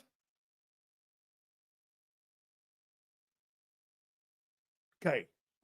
So a Jomo you got to let out the room because you can't pay him. Smith you want to keep because he's a first rounder. I'll tell you one more time. If Milton Williams was the first round pick, the Eagles no way in hell would have let him go. There's no way Howie would let a first round draft pick that started and starred for him go. The only reason that Milton was let loose, yes, the money. But if Milton was a first-round pick, the chances of the Eagles moving off of that is 0. Can you ever think under the Howie Roseman time where a guy had a star season, where he got top-end money free agent-wise, where he was drafted in the first round, and the Eagles got rid of him? Can you tell me? Name me one player he drafted in the first round that he just said, okay, goodbye. Unless he stunk like an Andre Dillard or a Rager. Where he just said, see you, dude, and didn't give him a second contract. Especially on defense. Carson Wentz? I'm not thinking Carson Wentz played very well at the end. By the way, I'm thinking Jalen Rager didn't play very well at the end. I'm talking about somebody who went on the open market and got $26 million in a pay raise. That was a first-round pick. That Howie just said, fuck you, goodbye. Carson Wentz? Dude, they benched him. They didn't think shit of him at the end. That would be like getting rid of Quinyon Mitchell when his deal's up. Or Cooper's not a first rounder. Be like giving up Q. So wait, here's what John and everyone in Philly saying. 3 years, $45 million. 15 per.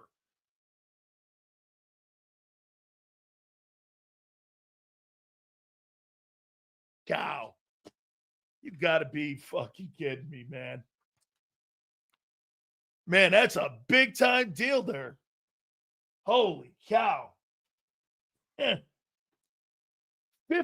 million. So before we bring Xander in here, by the way, please stop with the DMs on TJ Watt. The chances of TJ Watt playing for you are as good as JJ Watt playing for you. There's a better chance that JJ Watt would play for you before you would get TJ Watt Hey, yeah, let me spend 2 guys with $40 million on them. What do you think? This is the offense? All right. With all that being said, I'll tell you what, man. I learned a lot about my Sixers today. Holy shit, man. I learned a lot about Joel Embiid and where they're going in the draft. I was like, holy shit here, man. You should have seen Xander, too. Poor guy's face. I thought he was choking on a bone. With all that being said. And by the way, he likes the Sixers. He does. He's a Sixer guy, but I think Sixer talk gags him right now. It's like acid reflux. Okay? Without further ado, my boy, Big Z, Xander Kraus, man. How you doing? What up, Big Sil? You're not hating, are you, Big? Yo, by the way, my bad, man. At the open of the show, I start the show. I'm like, let me go to, take a quick piss. And I guess I had the settings set for the music to repeat. I come back in the studio. I hear the music still. I'm like, uh-oh, that's not good. That's not good. My bad, Big Silly. My bad, brother. Oh, good, man. I thought it was funny as shit, man. I mean, I did. I actually did. Let me start you with this. Dude, I mean, I trust John because John's around that team all the time and he hears things and there's things he can't say because he is a rider that's in the pit. You know, there's conversation with coaches that you don't want out because you're trying to build relationships. And believe me, I respect the position that these beat writers are in. However, really, you're going to go and say 3 years, $45 million at 15 annually for Reed Blankenship when you just drafted Andrew Makuba and you're praying Sidney Brown play. Now, let me ask you, don't you think they'd let this thing? I don't believe. Xander, kick my ass if this turns out to be false. I don't believe they're signing him until the offseason. Yeah. John it's one of those things John seems really confident in, but you're not wrong in terms of your thought process. I mean, you spent a third rounder and a second rounder in consecutive years or that, two of the last 3 years. And now you're going to pay the undrafted guy. I don't know. I mean, when you got all these other dudes, I hear you. I mean, I definitely understand where you're coming from, but I think Reed, to his credit, has played himself into the contract as compared to Sidney Brown, who hasn't quite taken the steps forward that maybe the Eagles would have wanted to see to feel better about letting him walk. Now, when you have that, maybe they are thinking about paying Reed because of that, but I do think it would show you that they're not in on Sidney Brown. I mean, it's got to be one or the other on those That's guys. right. Well, it's one or the other. Yeah, you're either believing that Sidney Brown is going to take that job or you're paying Reed Blankenship. And I think they're going to pay Reed. I'm going to disagree with you that they wait till next year because I think you can get him at a discount right now. Like, I think you can. I feel like he can. They did that with Vaughn. Vaughn signed a 1-year deal last year. He had never played in Philly before. It was a much different circumstance. Never was a starter. The other difference, though, is like Milton. They wanted to pay Milton last year. They did. I heard that. They wanted to pay him $15 million. He said knew, no. But Milton knew he was going to be worth more in the open market. Yeah, but it's still a bargain. I mean, or it's still a risk. I mean, if I'm going into the year, I could get hurt. Anything could happen. You know what I mean? So he bet on himself and cashed out big. Now, maybe Reed looks at that and says, I'd rather cash out in the open market. I'm not taking $8-9 million to stay in Philly. I could probably get 18 or 16 million on the open market. I don't think he can get that. I think he's one of those players that sometimes you're more appreciated where you are versus where other people, value you.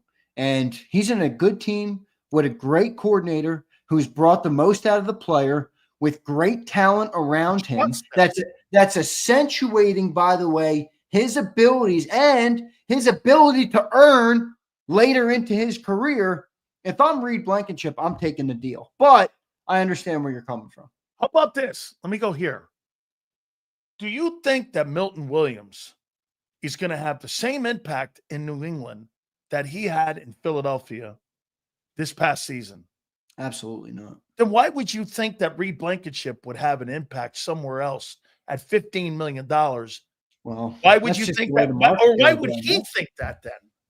Yeah, that's just the kind of the way the market goes, right? I mean, he might not be worth that, but he might get paid that. There's a lot of dumb teams in this league, Sills. And you know, and that's a take that people had in here that, hey, Sills, you're trying to tell me of the 32 general managers, there's not three dumbasses out there? There are three dumbasses out there. I mean, absolutely here. I want to ask you this. But here's one thing I'll say though about this. I think Reed and Milton are different. While you can draw comparisons, I think they're different from a sense of Reed's upside in terms of what he could make on the open market doesn't touch what Milton Williams's was at north of $25 million. And when I say that, I mean, if you're Reed, would you rather stay in this defense, in this system, with this talented football team, and maybe earn $8 million for the next 6 years? Yes. Or would you rather take $15 million somewhere else, you're cut in 2 years, and you're back on the open market fighting for scraps? Like, if you're Reed, I think you're in a different boat. Milton Williams signed life-changing money. That's a different scenario.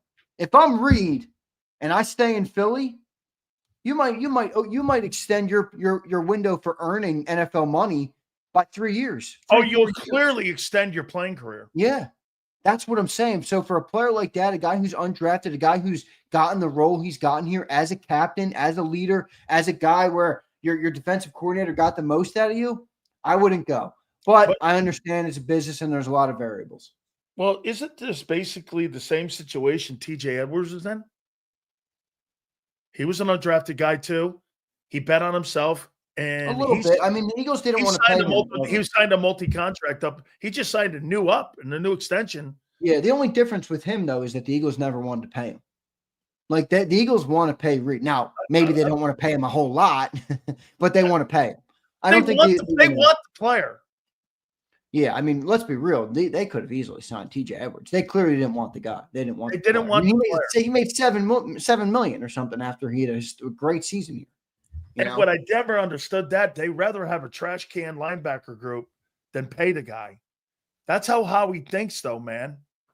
He brought in a trash can linebacker unit when they even got rid of Kaiser White. They had 300 tackles between the two guys, and he sacrificed that year. So, again, I mean, let me ask you something here on this. So, am I right when I say this? Help me out on my memory on this. Was that Milton Williams' first year starting last year? Yeah. Technically. Okay. So, what if Moro Jomo has that same type of year Milton Williams has, and he's eligible for free agency at the end of the year? And that guy puts – so he's not part of your – Hey. So Moro Jomo's not part of your future? No, man. Not when you got Jalen Carter, Nolan Smith, Quinyon Cooper, Zach Bond's under contract. You got options at linebacker. You're talking about paying a safety, Reed Blankenship. You just drafted Ty Robinson in the 4th round. I mean, I'm sorry, but there's no way. Unless you're taking cheap money, he's gone. But he's got 2 years left. He's eligible for an extension. But, he'll be eligible for an extension after this year, but he is under contract for another year. In a way, he's 1 year ahead of Milton. Like, he's going to have the opportunity that Milton had a year earlier in his career, which is higher value for the Eagles. By the way, that was you could argue the pick of Moro Jomo, if he has a good year this year, at 7th round, was a better pick than Milton Williams was in the 3rd round because you only got 1 year of Milton starting. You got significant snaps from Moro last year, and now you have 2 years of him starting. Now, that's no guarantee he plays good. Again, the guy could stink on ice as a starter. I don't think he will, but he could. Sandra, that's a good draft pick. If you get the same type of year or a little bit of a drop-off and not a lot, and you're 5th in defense, it's not quite the Mulata pick, but you're talking about another grand slam of a 7th-round pick. That's why I say one thing about your team. Once you get drafted there, no matter what round you go in, you get the ability to be able to make that ball team when you're in Philadelphia, whether you're a 1st-round pick or you're a 7th-round pick. So let me ask you this one here now. Okay, so Andrew Makuba and Jahad Campbell. Do you believe that those two players are going to give you the same type of year that you had a year ago with Q and Coop?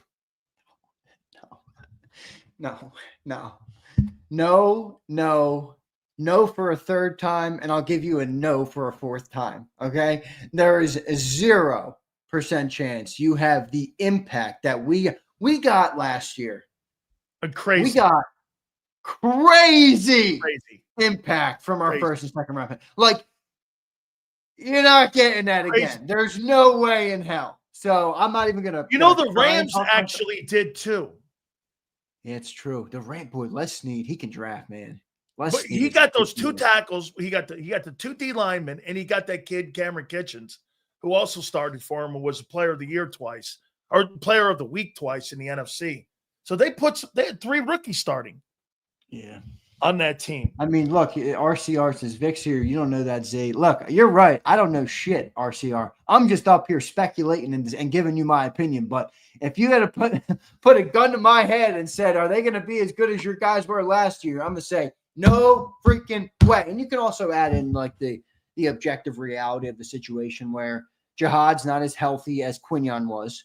Makuba isn't, well, he could play as much as, you could maybe look at Jihad as the comp to what Cooper was hurt early in the year, and Makuba will be ready to go. I mean, if he's starting week 1, he could have the ability to make that impact. So maybe, I guess, I'm going to put it at 4%.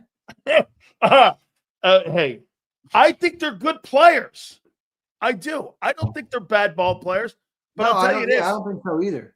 I tell you, but I don't know. When I saw the draft, we had a special group last year, man, and special groups are called special for a reason. Right? Like if you get it every year, it's not really special. That's the whole point.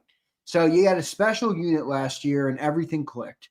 I think the team is going to be really good. I think the defense has a chance to be really good. I don't think it's going to click to the same level it did last year. And to be perfectly blunt, I still think we can be successful without it clicking to that level. I mean, but how successful, I think, is another question. Maybe we don't blow out the Super Bowl. Maybe we win the Super Bowl by 1 touchdown this year. What? Oh, you're going to Super Bowl. All right. Hey, I'll put this out there to you now.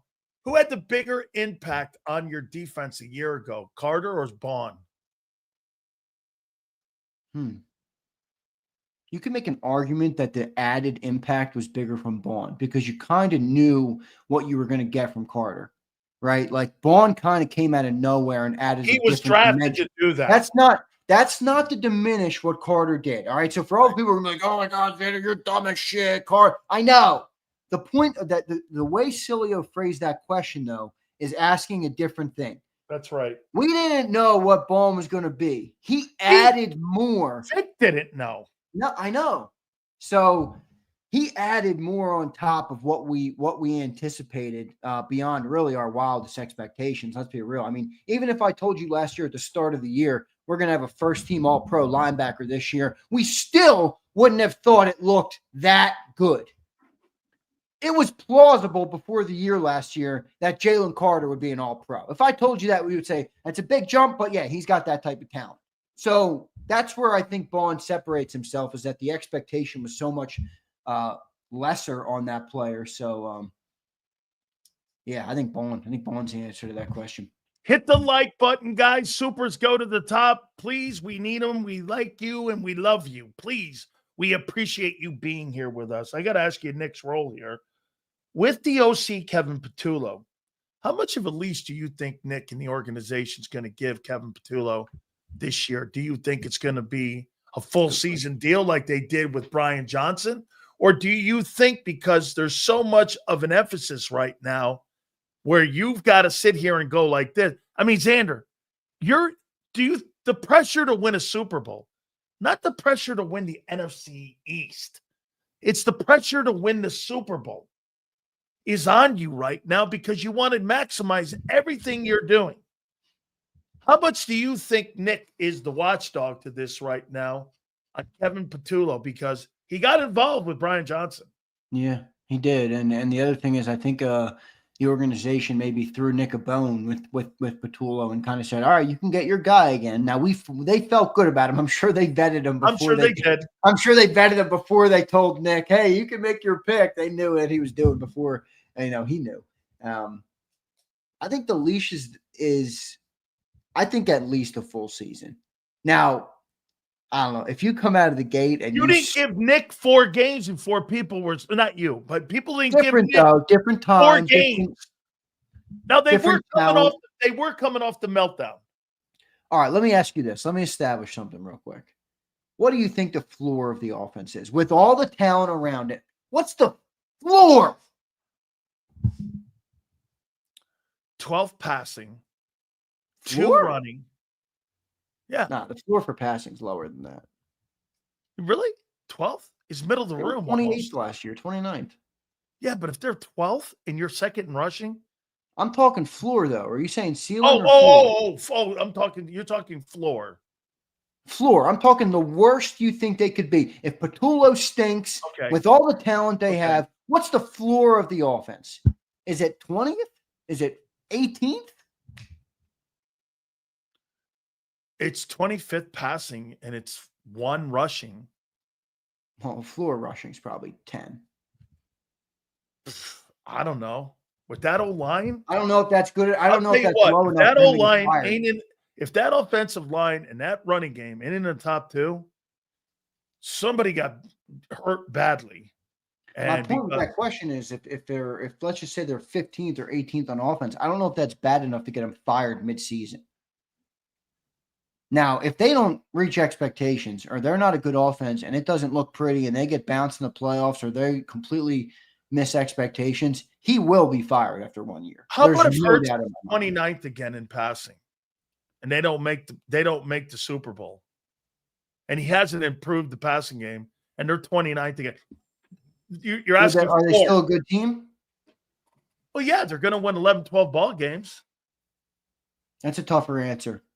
I think they could still maybe fire him. Remember, Brian Johnson, everybody got fired with the 8th overall offense. He was the 8th best offense in football, and he was fired. Right. 11 games, and they won 11 games. Sileo's got an interesting point on Patullo. We'll see what ends up. We'll see. I don't know what kind of leash. It's an interesting question for sure. Because, again, the pressure for them to improve, because I think there's more of the offense has to. If the offense plays up to the talent level that you have on your, you know what the offense reminds me of a little bit of? Jordan Davis. So much ability.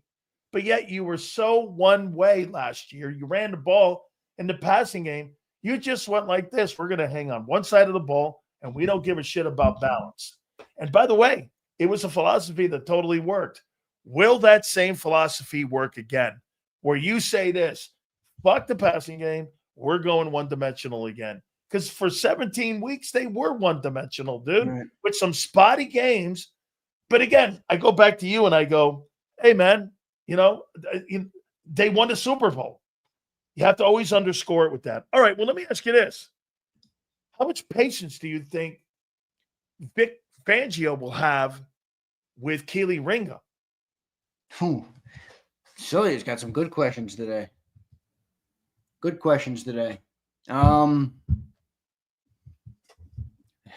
Can't be too big, right? I mean, how long are you going to keep a corner in there that would be a liability? If he is alive, the first 4 games is Dak, Mahomes, you got Stafford, and you got Mayfield.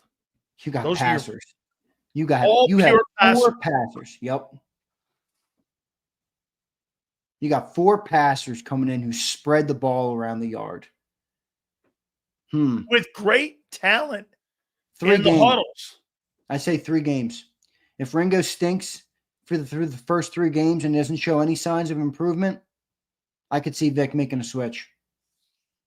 The question is, if you sound the alarm, that's my next question. If you sound the alarm, are they looking for a free agent? Are they looking for a trade? Or like Coop?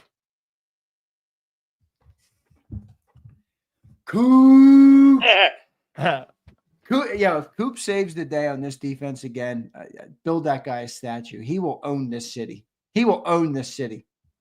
I'm just saying. I mean, there's question marks here. Now, I have one more for you. How much of a leash is Vic going to have on Trotter? I think his leash is built in longer. because there's a reason though, because he's not the starter, right? He's the starter by way of injury. Keely Ringo's the starter. He's Makuba holding right the now. fort down. Exactly. He's holding the fort down. I think you have different expectations or different wants out of a player that you need to be a placemat, basically, until you get Nakobe back, Jihad back, and those guys back. And then I think, that changes things a little bit more for the way Vic will handle that.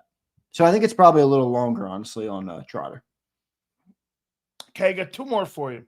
Guys, super chats. Also, please hit the like button. Is it me, Xander? Oh, by the way, I thought it was just absolutely fabulous listening to Joe Theismann yesterday talking about I love Joe Theismann, but fuck you, Joe. Receivers in pro football, and Terry McLaurin was in there with the top 5 receivers in pro football. Was the great McLaurin. Oh my God. It was a shit take, man. MVP of the NFL, Super Bowl champion, 2-time NFC champion, telling you that Terry McLaurin. Oh, by the way, how about him chirping at AJ, reading War and Peace on the sideline there? I never knew Joe Theismann was a communist, unfortunately. I never knew Joe Theismann to be a shit talker until he goes, what's that guy doing on the sideline? Reading, nothing like Big Sills reading the book here with his picture. I don't really read the book. I just see my picture all the time. So anyway, I'm more of a picture guy. But just saying, Terry McLaurin, top 5. How'd that taste? Wow. It's objectively wrong. The guy is not a top 5. Come on, Sileo. You come find 5 receivers, you take over Terry McStinkler. Come on, man. He's not that good. AJ, Jefferson, Jamar, Chase, CD. Yeah, CD. You know what I'm going to say? I think this guy's going to have a fucking massive year. And you know who that is? Who? Who do you think I'm going to pick is going to have a massive I think you're about to pick McLaurin. No. Massive year. AFC or NFC? NFC. You play him too. Not in division, right? No. First 4 games of the year. Puka Nacua. Nope, the other guy. Devontae Adams. Yep. That was where I was thinking. I bet you that guy has, with Stafford, he's going to bounce back and have a fucking massive year, man. Yeah. He is a really good. Where was he last year? Raiders. Shitty Raiders. Raiders, and then they sent him to Jets. Yeah. Then this is his best situation since he was with Prime A-Rod in Green Bay. Yeah, that's right. So here's where I was going with Devontae. Bro, is it me or do you want to see more Devontae involved in the passing game? And what look, AJ is I'm with you. I want that guy. If it's not Barkley, I want that guy. There's no question. However, don't you want more volume to eventually start going to him as the guy you want in the offense, Xander, to be more involved in it? There's games where he has goose eggs. I want this guy to be more involved. I want him to be a part of the offense more so. And I just want to see him more involved. I want him too, but is it self-serving and is it my ego talking? Like, that's not the team we have. You know what I mean? And the way that we built the team ultimately has worked more than any other team we've built in Eagles history. So it's hard for me to look and say, I do agree at surface level, I want Devontae more involved. But is that a selfish desire? You know what I mean? Like, that's not Jalen's game, one. He's not that type of passer. It's not the way the Eagles are built with their offensive line and their running back now. And it's not the way our team flows. So what do I sacrifice to get Devontae Smith the ball more? Is it too much? Do you go to 1,400 yards for Smitty, but you start losing more football games? Like, I don't want that. I think you're walking a fine line with that player. I got one last one here for you. Well, what do you think about that? I do. I think you're right. I think he'll evolve into that as the decision on the move off of AJ, what year that'll be, this year or the following year. I think they'll gradually have that generically start to evolve into it. Like you said, they know what the player is. They know what the player they believe can be. They gave him that contract. Dude, get this. They gave him that fucking contract for a reason. I mean, this guy's on like a Supreme Court contract. This guy's going to retire a Philadelphia Eagle now. So I got one more for you here. I'm going to show you something here. I had forgotten this. On the morning show in Tampa, I brought this up. So you just signed, by the way, Todd just got a 3-year contract at 15.5.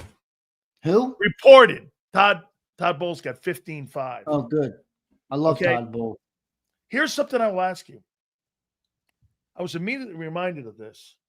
In 2007, the Glazers, who owned the Buccaneers, gave John Gruden and Bruce Allen, the general manager, 3-year contract extensions. That 2008 season, it imploded. They fucking fired him at the end of the year. Okay? Who's under more pressure this year? Nicky Sirianni or Jalen Hurts? I'm not saying to fire Hurts or anything. But just because he signed that 3-year contract, when you got owners like that guy and the guy down in Tampa, these fuckers want to win. They'll eat dead money. Yeah, look, eat it.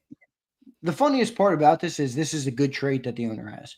And fans might not like it or might not like hearing, but this is part of what he's done that's allowed him to continue to pursue excellence.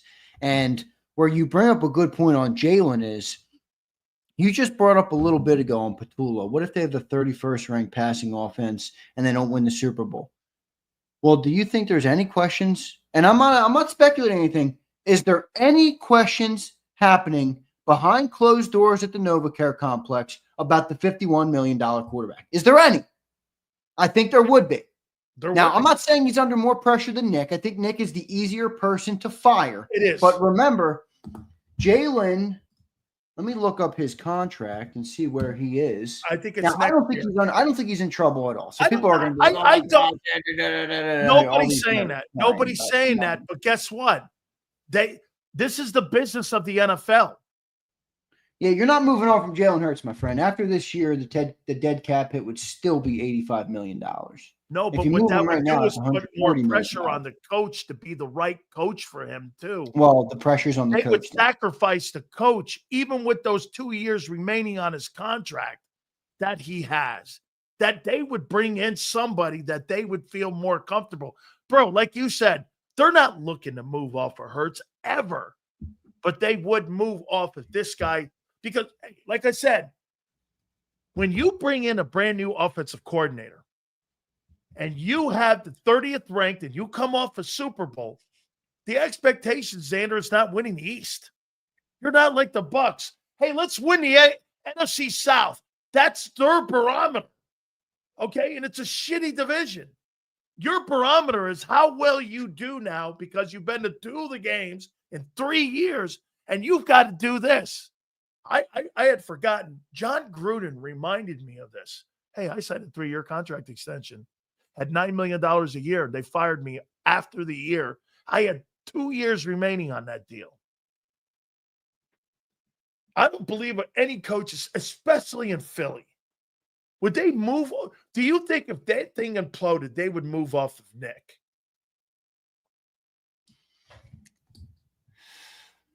I think they'd move a coordinator first. Okay. I think Nick earned at the very least another season. I honestly think it's 2 seasons he's earned. But remember, they fired Doug 3 years after winning, so maybe it could be quicker. Maybe they thought that was a successful move to move on from Nick. The interesting part about the power dynamic is, like, if they fire Nick again, or if they did fire Nick at some point in the future, I think it would really solidify, like, publicly, that the Eagles are not defined by their coach or their quarterback. They're defined by the front office, the That's a owner, and the great general take. manager.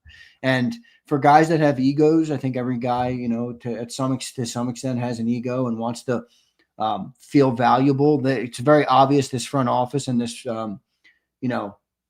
wants to feel that. So maybe that would be a part of it, but I don't think they could fire Nick, dude. I don't think so. I just don't. I How mean, the about guy's this? 50-20. He's got a Super Bowl. He's been to 2. I know you put a great roster around him, but fire him at one bad year. I mean, let's be real. Nick's worst year, it was his first year, but in the last 3 years, I don't count that year. what was viewed as an objective failure was an 11-win season. I know the Jets would scream on that. Yeah, and that's why I think the pressure's higher on him, because you've set the bar so high. There's pressure on other coaches, but again, like you just brought up Todd Bowles. I mean, pressure to win what, 10 games there? Well, no. Nick's pressure is like, you got to fucking go to the NFC title game or it's a flop. No, this is what I said about Bowles. Someone goes like this, because this is what they said about Tony Dungy. When Tony Dungy was the head coach of the Buccaneers, this was the comment. You know what? Tony can get you there. He built the team. He really did a nice job with the staff. Mike Tomlin was on that staff. Lovie Smith was on that staff. Herm Edwards, all those great coaches were on. He did such a great job, but Tony wasn't the guy. And I said, Todd Bowles is in that same boat now that Tony Dungy was in. Tony Dungy didn't get his respect until he went to Indianapolis and won the Super Bowl. He didn't get it in Tampa ever. He never got it in Tampa. He got it when Manning delivered the Super Bowl to him, and everyone said finally he was able to cross the line. Okay, I got it. Well, Todd wants to get, if Todd Bowles wants that kind of respect, you got to fucking win a Super Bowl. You can't be winning NFC South titles. You know what you know what I'm doing now? I'm bringing the standard of what you guys have done here in Philly, and I'm looking at it like, I tell the people in Tampa, I go like this. When you talk to these fucking people in Philadelphia, these people are talking about winning Super Bowls. You know what you're talking about winning? You're talking about beating the Falcons. Yeah, it's true. There's a different fucking room. Yeah, it's a good thing, Philly. That's a good thing. That's a great thing. You're talking about Super Bowls. They're talking about beating Atlanta. That's how think of this, Andrew. That's how a lot of teams around the NFL are talking. Unlike you guys, you're talking about, hey, is there too many changes on the – let me ask you this last one. Then we'll get to some supers. And guys, please hit the like button. Have there been too many changes, in your opinion, for that defense to be elite? 5 new starters. No, it's an uphill battle, but it's not impossible. I mean, I think they still have the core. I think they still have Bond, Carter, with Quinyon and Cooper, with Reed, actually, with Nolan and Jalix having experience. They're going to have to take a big step forward with the coordinator coming back. I don't think it's impossible. No, I don't think it's too much. I mean, I do think it's an uphill battle, and I'm acknowledging that it's a challenge to do what they did last year. I mean, they could have brought back all the same guys. Let's be real, and it would be a challenge to do. That's right. Yeah, I mean, if they brought back everybody, they probably wouldn't be as good as they were last year. So it's an uphill battle, but some part of me, and I don't know if this is my Eagle fan in me or it's Vic. Well, it's that, but some part of me, and maybe I'll acknowledge, maybe this is Eagle fan driven. It doesn't feel like it is, but I think the upside is higher. It doesn't mean it's going to be realized this year, but I think the upside with this group and the players they have and the youngsters and the talent, you're faster. I feel like, the upside's massive. Now, it doesn't mean they're going to realize it, but I do think they're in a good spot. You're faster. Faster, younger, stronger. Smaller in some spots. Less experienced, though. That plays Less experienced. Less experienced. You got 5 dudes that never started it down in the NFL. Yeah, that's true. That's a lot, man. That's a lot. But like you just said, you're younger and faster. And you said something earlier today that you just made I think because you're learning here and you're really killing it. But Xander. Thank you, Sills. When you fucking talk about a young player that plays on a championship team and gets that championship modem in his brain, and you talk about a guy with a lack of experience, even Keely Ringo, even even Sidney Brown, even when you're in that fucking environment of championship football, it becomes like a fungus and it becomes like a disease where it's a good thing. You're in a championship setting. You're in a championship. You walk to get your drills. You get your shoulder pads on a different way. Being a winner is a lifestyle, my friend. That's what I'm saying. It's a lifestyle. You walk to your meetings as a champion. You go to your dining hall as it becomes. It reminds me of Sills. I wake up and I piss excellence, Sileo. That's right. That's right. Yeah. I mean, if you live it, if you walk it, you'll live it, you'll be it. Yeah. No, I agree. I mean, and so those young kids being in that environment, Xander, they may not have started, but they've been raised in it. You've been raised in that environment, bro. It is. It's valuable. It is valuable. It totally is when you're in an environment like that. All right, let's read some supers here. Kyle Kokorski. What up, Kyle? How you doing, brother? He says, so does the Steelers cornerbacks come with a life alert bracelet? Hey, I've fallen and I can't get up. I mean, dude, I'm going to say it again to you. You got to get a geriatric quarterback. I mean, I'm seriously, man, the Grand Slam meal at Denny's is really going to be popular in Pittsburgh this year because these fucking guys are old as hell, man. Marcus checking in. What's up, Marcus? Howie has 13 picks in next year's draft. He's leaning on Vic to help find talent. No way he's bringing a Jomo back. I agree. Yeah, okay, well, 13 picks will be used for what side of the ball? I will tell you this. Half those picks they won't use. And some will be used on offense. They're going to have to start replenishing the offense. They have one of the cheapest defenses in football right now. So that's going to change. I mean, it's the cheapest defense because they're all rookies or all on rookie contracts. So that's going to change. Okay, well, if Hunt and Nolan Smith pan out, you're not going edge. Okay? Is it corner again? You have Ringo for another 2 years. You have Trotter, Munden, Vaughn under contract, Jahad Campbell. Is it Carter or what? It's probably edge. It's still probably edge because right now your backup edges are Uche and Ojulari. You'll probably get some youth in there. Even if Hunt and Nolan Smith play well? Well, they're going to be your starters. What about your third, fourth, and fifth guys? We're not going to draft those guys in the fucking first round. No, not in the first round. Oh, okay, the first round could be corner. Dare I say wideout? That's what I said. I think it's corner or wideout. Hey, well, dude, you got to start paying money. You all to listen very closely. JAKIB Nation. Hey, I need you all to show up because you can already think about all the fires that Sileo is creating in his head. He's got a bucket of gasoline. He's going to be pouring that gasoline all over. And it is our job to shut him up. I got him written down. I got him written down here. Hey, believe me, this year, I have written this fucking shit down. Oh, yeah. And I'm holding everybody accountable. I got all your shit takes written down too to see how you pan out this year. Because let me tell you, guy, you're talking about this. Wait a second. You're talking about this defense bouncing back. I'm the business owner here. I might have to have a look and say, hey, is my guy gonna bounce back? Because that guy just logged one of the worst seasons I've ever seen, Mr. Sileo. I will tell you this right now. I'm Shohei fucking Ohtani right now, who hit his 30th, by the way, yesterday. That's who I am right now. Shohei Ohtani's got 30 homers before the break. I know. It's amazing. Dude, you're like Max Kepler crying about playing time. Are you fucking kidding me right now, dude? You got a fucking long way to go. You got a long way to go. I think it could be Phillies. And I talked to Bobby Valentine today. You know what Bobby Valentine said? He think the Phillies are going to be right there because of their starting. Dude, that's why. That's fucking guy, Wheeler. Yeah. I looked at his ERA the last 6 years. He's incredible. Bro, dude, he's the best arm in the game. He just logged one of the best months for a Phillies pitcher in I don't even know how long. I mean, Luzardo's hot. He can pitch. Ranger Suarez has been lights out. He's probably earned his way into a new contract.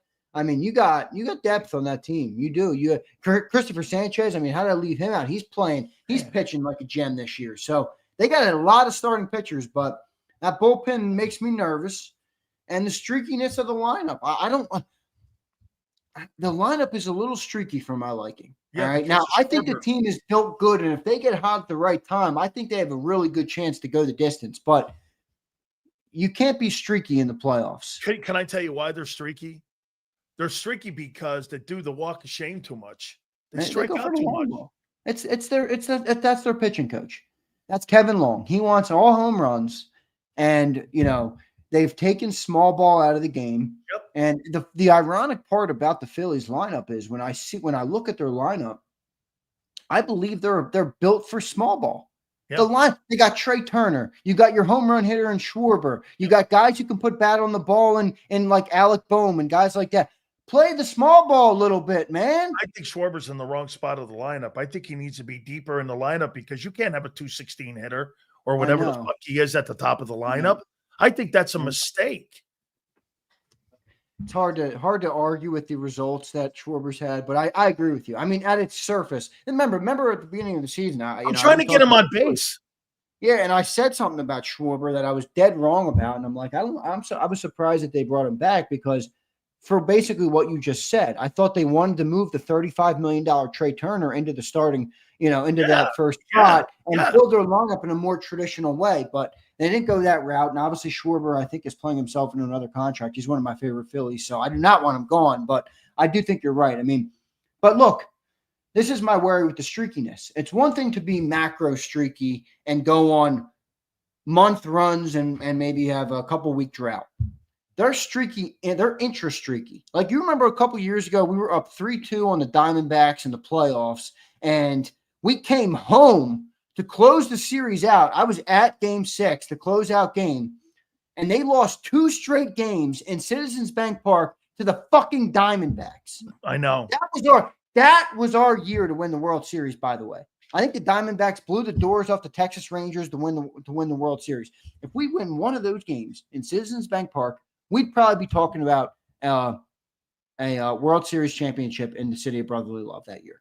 But they got so streaky, and they went completely nowhere in those 2 games, and we lost a series. You can't be that streaky to where one game you're this, and then the very next game you're this bad. That's my issue with the whole streakiness. The one thing you said about Schwarber, okay, I saw somebody in here going, he's in a good spot because he's got 28 home runs. He's also got 100 strikeouts and 300 at bats, and he's hitting 240. You got a 240 hitter at the top of your lineup with 100 Ks already. He's on pace for 250 strikeouts. Yeah. What Xander just said, the objective is to get people on base and play some small ball and knock people around and get to be able to score more runs. And you know how you stop being streaky? You play all types of baseball. You bunt your way across. You move the runner over. They don't do any of that. It's either big souvenir or it's strikeout. Yeah. And they're leaning on their pitching. And one thing that Dave Dombrowski always suffers on is bullpen. Okay, we'll see how it holds up. Well, again, this is a great comment right here. Small ball is like the run game. Yes, that's exactly right. By the way, I misspoke. It was the Rangers who won that year. My bad. Hey, listen, you know what small ball does? It stops those streaks Xander's talking about. Yeah, exactly.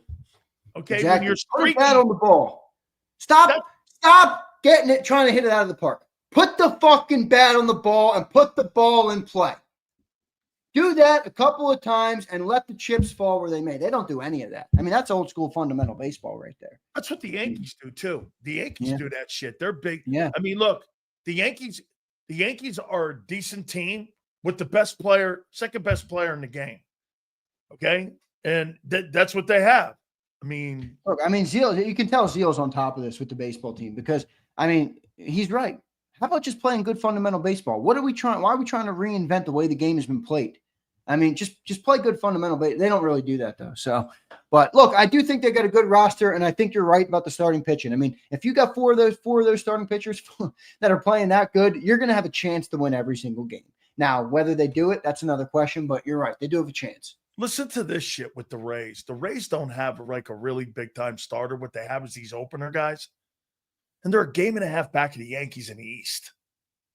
And get this, their payroll $68 million. No, it's crazy. That team is crazy.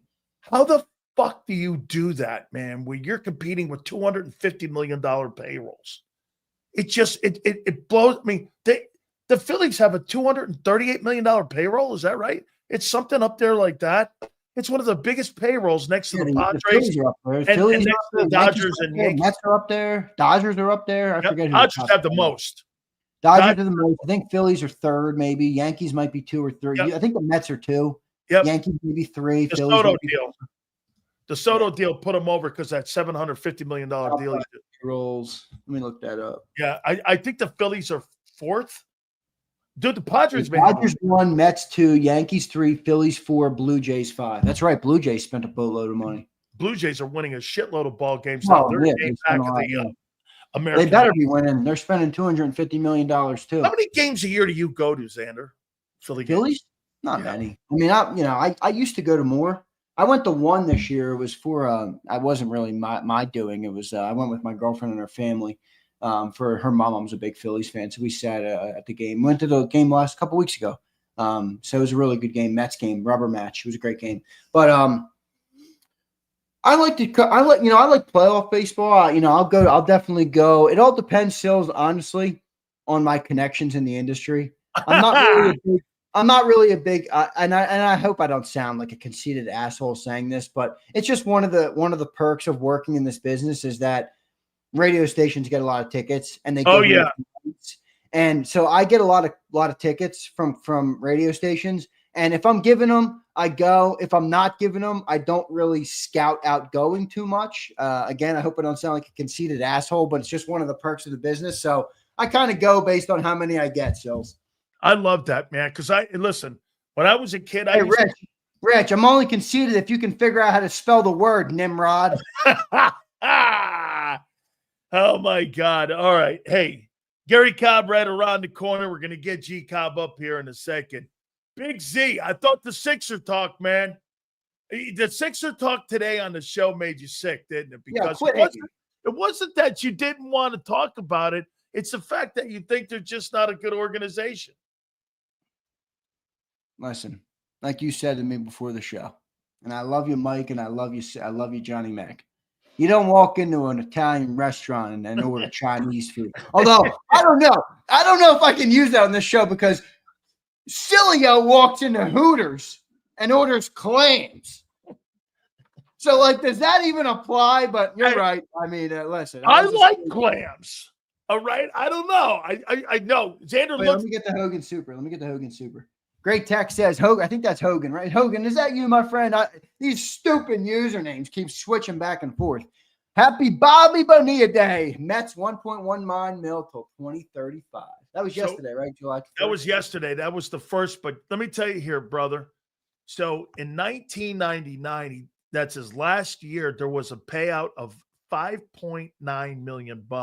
Bonilla said this, with the 8% interest on it, he went like this. Well, let's defer this payment. So it started paying. Get this. For the last years, they will have paid him $50 million. I don't even know how that got to that. With the cost of living and over the next couple of years, they would have paid him a total since 1990. They were paying him $1 million a year. Xander, what a great contract that you have on. Hey, people forget Bobby Bonilla and Bonds. They were on the same Pirates team. He went to the Mets, and Bonds went to the Giants. So yeah, I mean, hold on here. Let's see what we got here. Wait, I got to address one thing because it's just laughable. Bob, I'm sure you're a Flyers guy because you're Philly through and through. But yeah, Bob. Enjoy the 3 or number 4 overall pick, the guy who does the cute deeks and he can score goals. And who's the goalie you signed, Bob? What's the guy's name? Dan Vladar on a 2-year deal. Another. We hope he can be a good goaltender. And then when he fucking stinks, and all of Philadelphia is tweeting about how bad the goalie stinks, and the Flyers can't do anything, you can remember your boy Big Z, who told you don't win meaningful hockey games without investing in the goaltender position. Dan Vladar, or whatever the hell the guy they signed is not gonna cut it. And like I said, watching what's going on with the Panthers with your guy, yeah. So Gary said he's going to be with us in 5 minutes, so we got it held down here. Big Z, I'll tell you what. Do you have anything planned for fireworks? No, see, it's kind of. I mean, look, 4th used to be a lot more fun, and I love the 4th. Don't get me wrong, but we rent the Cape May house. So Cape May, we used to go to the Cape May house, and for the 4th, back when my grandma was alive and she managed the house. But now that she passed and it's jointly owned, they rent it out. So I don't really do much for 4th of July. I'm gonna be pulling a big sills. I'm gonna have my feet up on the couch. I might head down to my girlfriend's place in Ocean Shitty, unfortunately, for a little bit, and then and then I'll be ready to go on Monday, baby. Don't you ever go on the water? What do you mean? You Like can boat go. I don't own a boat or anything. I'm not a boat guy, so I've never done it. But my sister's boyfriend, who's a cool dude, he's got a boat, so sometimes we'll go out with him. But I haven't done it much. Dude, you can do it though. You can watch him from the water. Yeah. So when I was younger, man, I was always on the water for the 4th with my grandpa, and we were out in Long Island Sound, just me and him, sometimes my cousin, and we'd go out there. And what was really cool, I don't know if you've ever seen these, because when you go out, these sand dunes are out in the middle of the out in the Long Island Sound, and that's where all the clams are. So I jump in on the sand dune, the rolling sand dune, and you just start swooping up clams and bringing them in. My grandpa and I used to sit there on the boat and eat those during the 4th of July, which is just absolutely a great time. So anyway, bro, do you realize this? When we come back from the 4th, let me show you this here. It is today. It's 14 days until the Chargers report to training camp. So when we come back, it'll be a week that the Chargers report to training camp. This coming Monday will be 1 week that the Chargers report getting ready for the Hall of Fame game. Amazing, man. I can't believe it's already here. Dude, I can't believe it's already here. You were just on the fucking float. You were just on the damn back of the truck. They're sitting there just 2 weeks ago. Oh, man. I can't wait for this year. All right, Jake. Did you wish you were in Philly for that? Yeah, I wish I'd done that. That was fucking epic. Hey, that was like the greatest. That was easily the greatest day of my working life so far. Yeah, that would. If I had to do that all over again, I'd done that. Look at this dweeb. Tango Kid is scared of the water. Mo mommy, when Jacob keeps growing and we get bigger one day and I buy a boat, I know you're right in Atlantic City. I'm going to run you over. Or wherever the hell you are, Mo mommy. I just canceled your invite. All right? Everybody else in Jacob Nation is invited to the Big Z Boat Bash except for Mo mommy. All right? I'm going to make one last prediction before you go. Are you ready? AJ Brown says he's having a really great offseason. Things great. AJ Brown by, let's see, week number 6.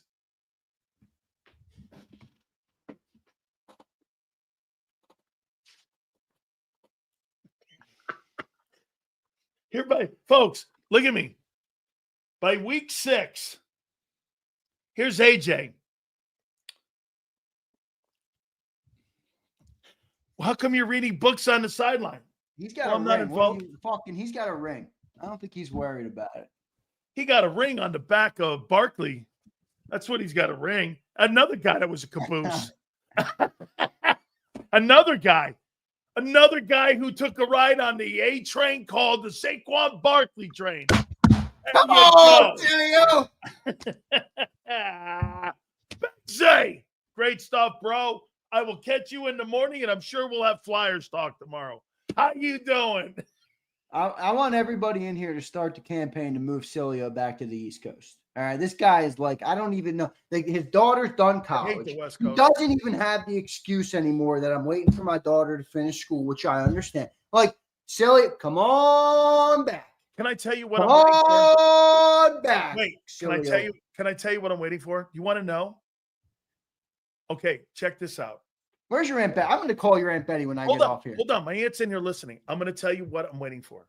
You're going to love this. This is a true story, and I'm going to tell everybody.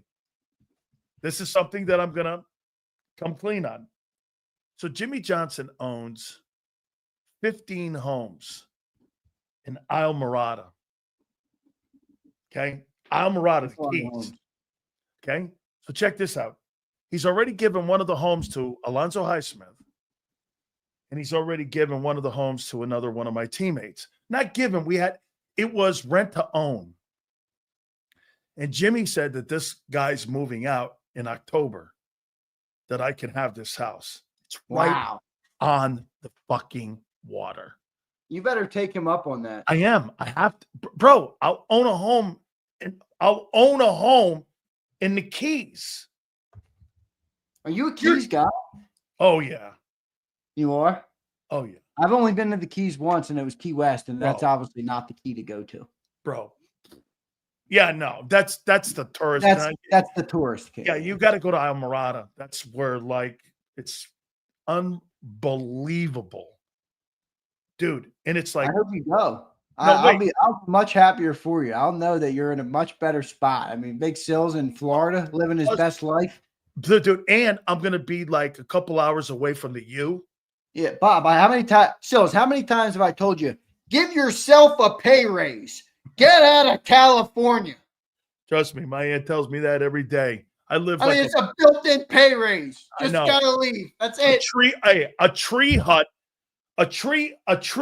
in California costs $700,000. Dude, houses everywhere though. I mean, even here, it's like, I'm trying to. Well, you're not in a very cheap tax district. No, I'm not. I'm not cheap. You're in a pretty high one. All right, Big Z. I appreciate you, brother. All right, everybody. Bobby Brown, love you, brother. Everybody in the chat, appreciate all of you guys. Mo Mommy, get back to the lab, my friend. You're struggling in here. Love all you guys. Sales, love you, brother. See you, bro. You got you too, man. Love you too, Big Z, man. Make sure you guys check the big show out. Birds 365, that is in the morning. We appreciate that.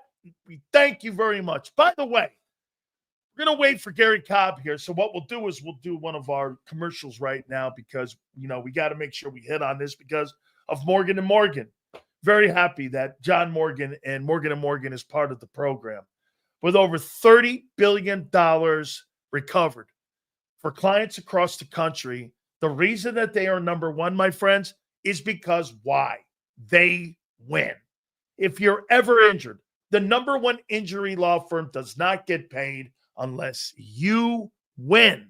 Simple as that. If you're hurt in an Uber, if you're hurt at your workplace, if you have insurance companies canceling your homeowner's insurance and then a disaster hits, don't let insurance companies off the hook. Don't let them off the hook. This is what Morgan & Morgan does. They go in and make sure that they get recovery for each and every single client. I tell you this with great passion because I know these folks.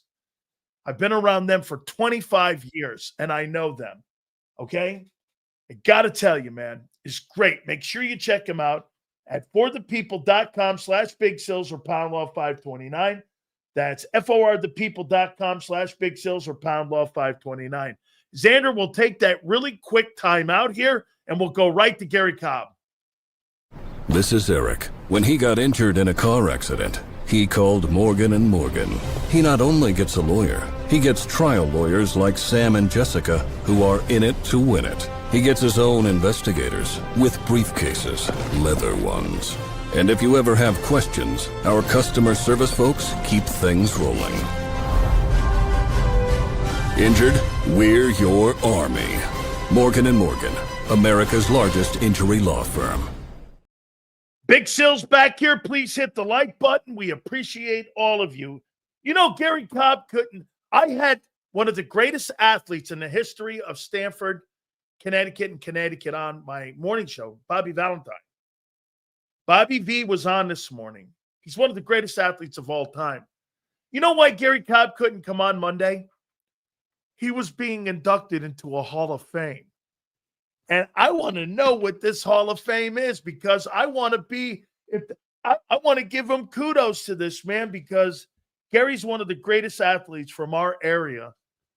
Because, again, I told you guys this. If Gary was the guy with Craig Bingham, he knows who Craig Bingham is. And those guys set up all of us that followed, the Dave Pazzulis of the world, all of us, because he ended up going to Southern Cal. So let's bring in Fox 29's Gary Cobb, and we appreciate it. Gary, what Hall of Fame were you inducted in? It was just the what do they call the old timers, the Stanford Hall of Fame. I love that. Because Bobby's in it, and they have it down there and everything up there because they were letting my coach John Hagan. They were putting him in, so that's why they wanted me to come up there, and of course all the folks up there, Tommy Chiappetta. I know you know Tommy. I do. He was up there, and it was a nice event that they have. I tell you, boy, what is it? They got a really nice place for kids to work out, and they have all these events. A place up there that they had. I tell you, I was amazed at how nice the place was and everything. But it was a nice event that they had up there in Stanford. So how do you feel going back there? I mean, that's your sports career, Gary. Just so everyone knows, let me tell you one more time, folks. This guy is a legend where I'm from. I mean, there's so many things that people.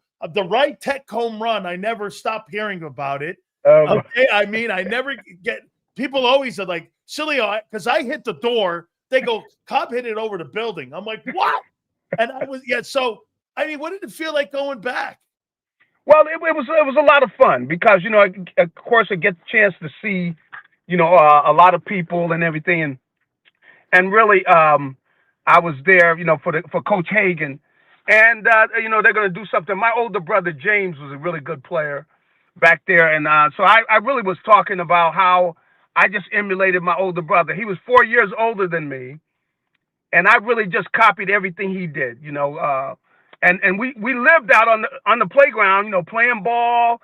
We went from baseball to basketball to football, and we just, and they really have a great tradition up there. Yeah. And really the thing that while I'm down here, see, I'm in Philadelphia now. One of the big things that I talked about was, and all of the sports fans out there, is you can't say enough about the men that give up their time to be coaches. They help guys develop, and it's not just about being a player, but they help develop men. They help raise men. Those coaches who dedicate their time, a lot of those coaches throughout the country, I take my hat off to them because really they're the key, because, they give up their time. A lot of them, they're not getting paid for that. And they give up their time, and, here I've got a police officer. I hope, because I'm not in areas for, okay, just make sure she doesn't give me I tell her that I'm getting ready to pull out. Okay. Because this is not an area I'm supposed to be. Don't get yourself a ticket here now. Yeah, I don't want to get a ticket, but anyway, let me make sure I let her know that. There you go. Go ahead, Gary. Go ahead. We're with you right here, man. Yeah, I don't giving you a ticket here. Excuse me. Are you in? There you go.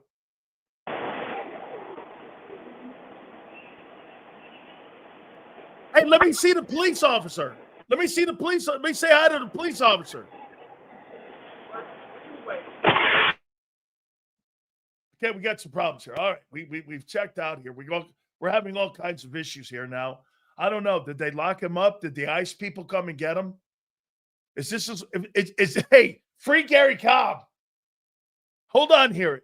Did Gary Cobb get picked up by ICE? Am I going to have to make a call like I did for Prince? Holy cow. Free Cobb. I'm gonna get a chant here. Hold on for a second here, folks. We got to make sure we got this thing under. Here. Yeah, I'm back.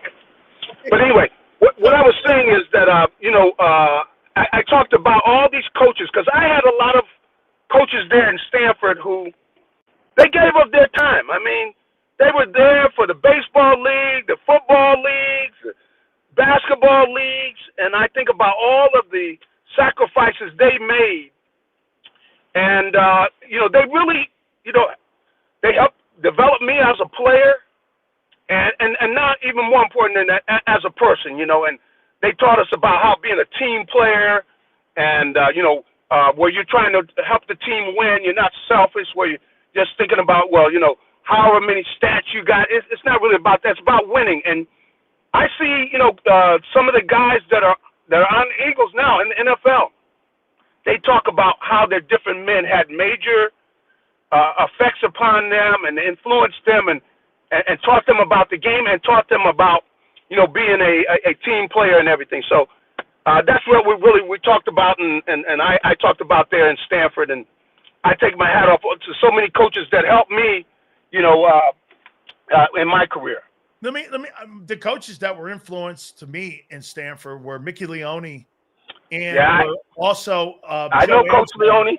Yeah, Coach Leone and Joe Angelone were really enormous guys for me growing up, because all those guys were the guys that coached me in baseball. They coached me in football, and I mean, we had great Gary. I tell people all the time, I saw Jackie Robinson. That's right. I mean, right? I saw Jackie Robinson came to my Little League game, man. Hey, come on. Little League game. Got Jackie Robinson at the Little League game. But we really had a great sports. It was really great sports there in Stanford. And you can't say enough about it. Like I said, you got Jackie Robinson coming to your Little League dinner.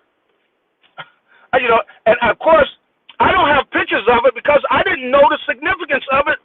When I was 10 years old, you got Jackie Robinson at your Little League dinner. Or Robustelli at an event. That's right. Andy Robustelli. That's right. Oh, yeah. I mean, you can't say enough about it. Just really a great program.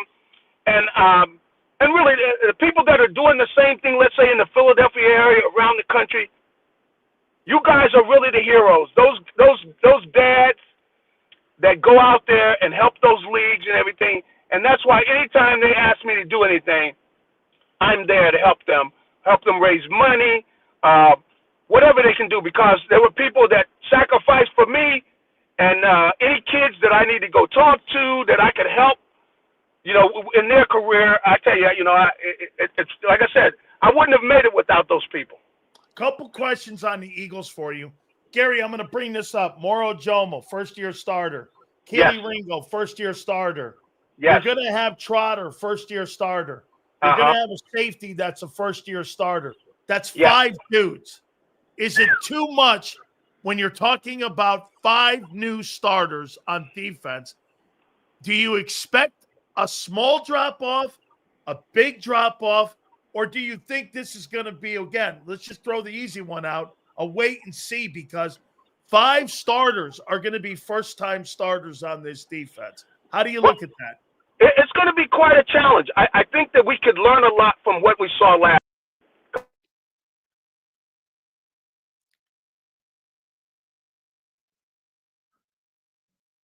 We can't hear. There you go. Yeah.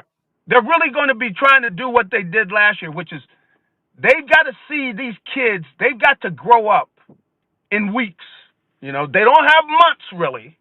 It's going to be weeks. They need to grow up. The young safety, of course, he's going to need to grow up. They need some of these kids on the defensive line. Even some of the backups, they're going to be out there in key times.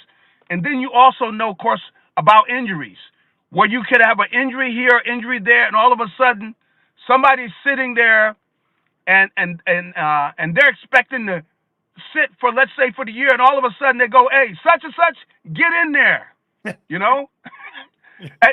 the guy has to grow up, meaning like they got to grow up right away. So I think that they've got the opportunity. The fact that they really got a great coaching staff is probably the best thing they have going for them, because you got coaches that have been through this, and that's why I think they got a chance of it. But the offense has got to carry them at the beginning of the season, meaning like they got to be scoring points. They got to give this young defense a chance to grow up. But there's a chance that it could happen but it's going to be quite a challenge because you got so many guys. I don't feel good about the number of players that have got to step in. If it was 2 guys, that's one thing. 3, but when you're talking 4 and 5 guys that have to step in and key positions, because they've got to learn the mental part of the game. They got to learn, the tempo that it's going at. And then, of course, they got to be able to process all this stuff in their mind. It's really going to be, I tell you, if they do pull it off again this year, they're going to need to give some people some head coaching positions, some of those guys on the defensive side of the ball, because they're going to have worked a miracle 2 years in a row. Gary, last one for you here. You're not expecting Jahad Campbell and Andrew Makuba to have the same impact that Q and Cooper had a year ago. Are you expecting them to have that same kind of impact? Because, Gary, when you see 2 rookies, the way that those 2 guys played a year ago, they were instrumental in changing the culture of that defense. When Cooper went in, it was a different vibe. Q had a great year as a safety or as a corner in the zone defense, but everybody played great. Are we really going to sit here and expect that to happen again to that level? Well, I tell you, they're really going to expect more out of Cooper this year. So he's going to try to help those young guys, make that jump. So they're going to try to put a lot of weight on Cooper. I mean, he's going to have to step in, and they're going to have him playing corner. He's going to be playing safety. The next minute, he's going to be playing nickel. So he's going to be jumping around. But they're going to need, the young kid, the safety that they drafted, Makuba. He's probably going to be needed to start. Maybe not at the beginning of the season, but by after 3 or 4 games, they're probably going to have to turn to him. So he's going to have to, be able to, take in all of the information that they're going to give to him, and he's going to have to process it, and he's going to be out there.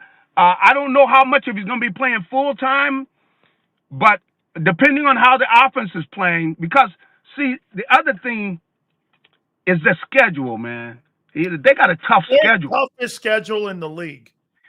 That's going to be a tough schedule. So that's going to push things up, because that means they're going to have to pick it up that much quicker. So I think that we're going to be in for a season that hopefully it's up, but the chances are it's going to be some up and down. It's going to be some up and down this year, and especially early, right? Yeah, especially early, and you just hope that these kids will mature, and by halfway through the season, you got some guys out there that you are comfortable that they know what they're doing and they're seasoned, and especially I would tell you is they need the defensive line to kind of save them with some pass rush pressure, so that any mistakes that they're making back in the secondary, because I know they're probably going to be more conservative with the calls, so they're not going to be playing so much man-to-man.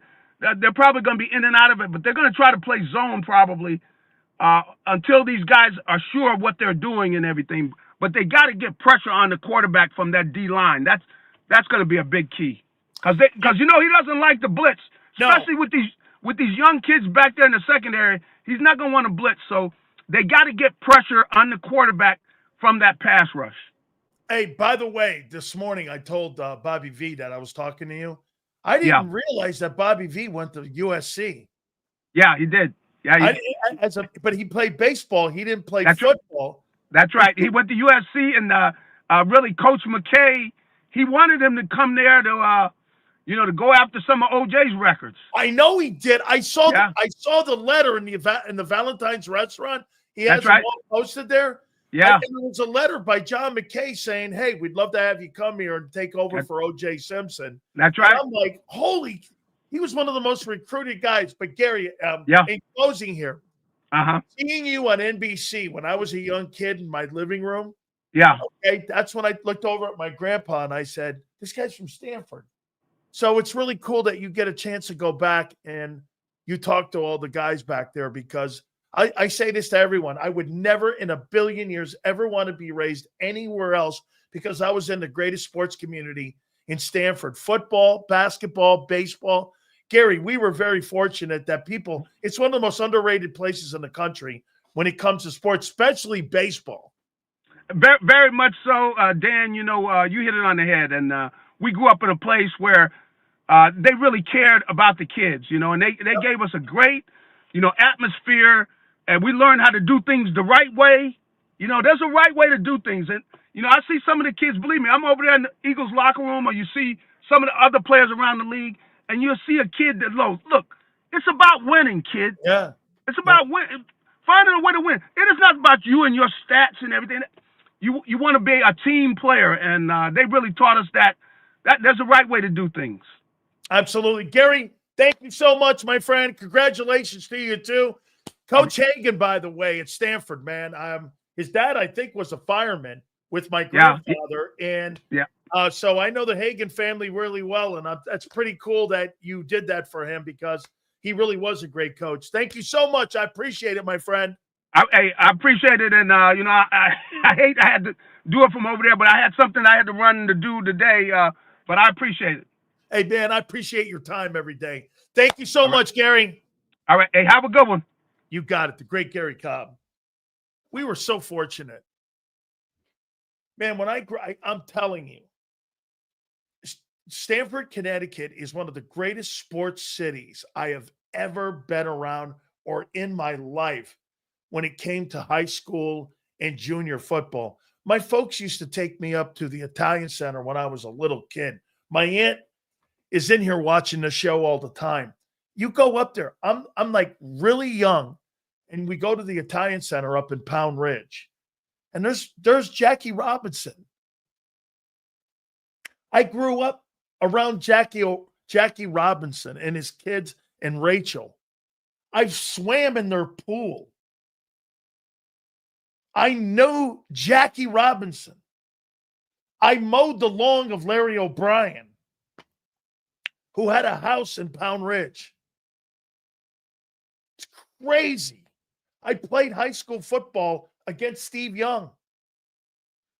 I mean, Steve Young and I played. He was at Greenwich, and I was at Stanford Catholic. Crazy. Then I would play baseball against Steve Young. Catholic High versus Greenwich. It was just an amazing place to live and to be raised. The sports, I think, get this. If you guys look it up, I don't know the year. I think Stanford won the Little League World Series twice. I think we've won the Little League World Series twice. Yeah, in Williamsburg. Or Williamsport, is it? Whatever. Little League Baseball was so big. I ended up playing for Team Clairol. And our Babe Ruth leagues were so – every single guy that I played with went on to play like in the Cape Cod League or in Alaska. It was just great. Bobby Valentine recruited me to go to Cape Cod, and I was part of the Mets organization. It's true. I was part of the Mets. I was a better baseball player when I was younger than I was a football player. That's a fact. I was recruited to play at University of Miami baseball. I was recruited to play at Boston College. I was recruited at Arizona to play. I went to show me baseball camps. I mean, I was really one of the – I went to Duffy Bass's baseball camp in Normal, Illinois for Illinois State. They had won a national championship, and he wanted me to come play at Illinois State. I had a company called Worth Baseball Bats, and they were giving me free baseball bats, and I was 12 years old. I would get free Rawlings gloves. I mean, it was just really like the guy, Larry Tallman, came.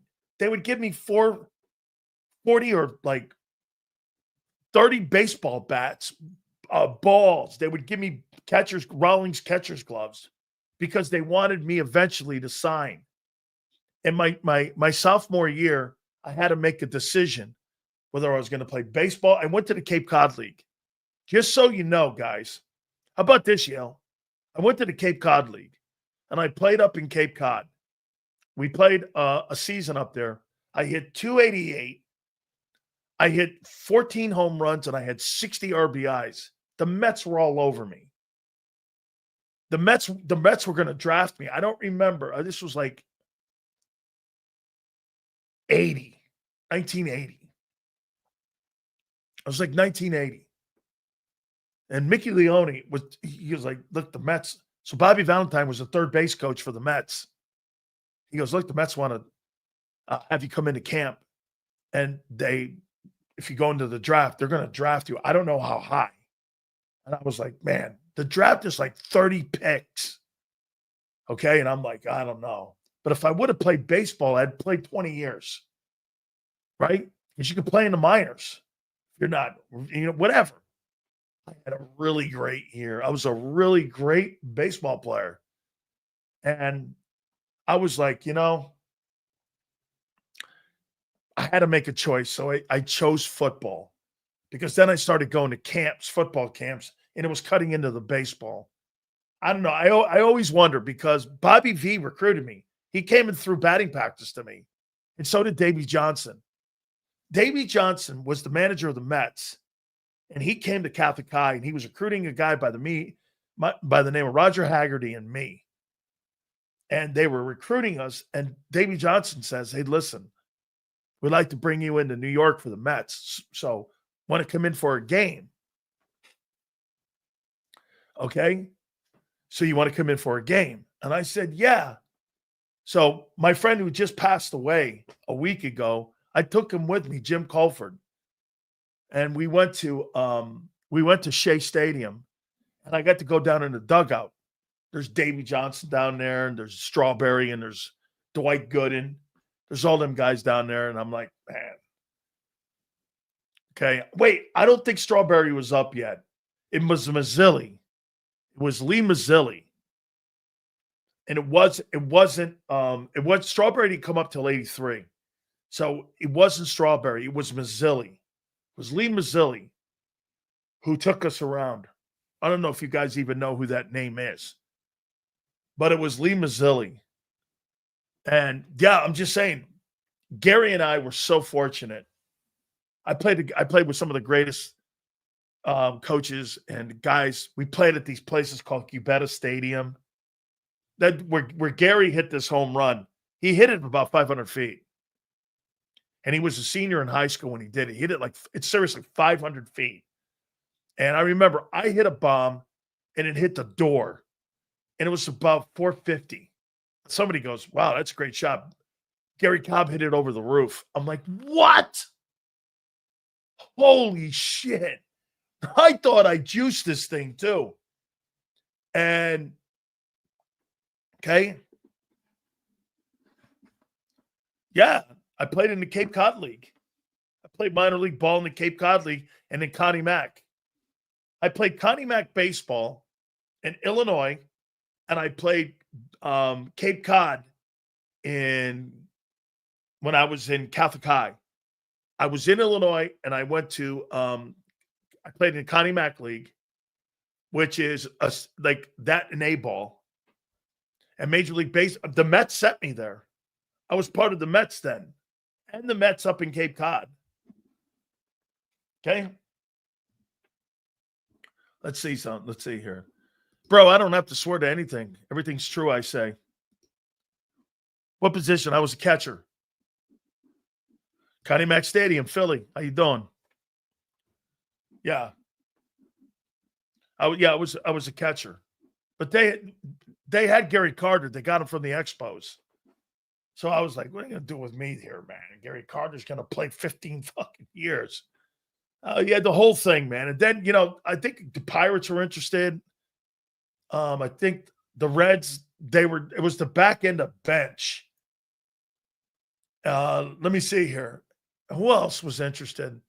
I don't think the Yankees were. The Mets were the hottest team on me because of Bobby V. It was Bobby that was doing it. Bobby, because you got to draft this guy.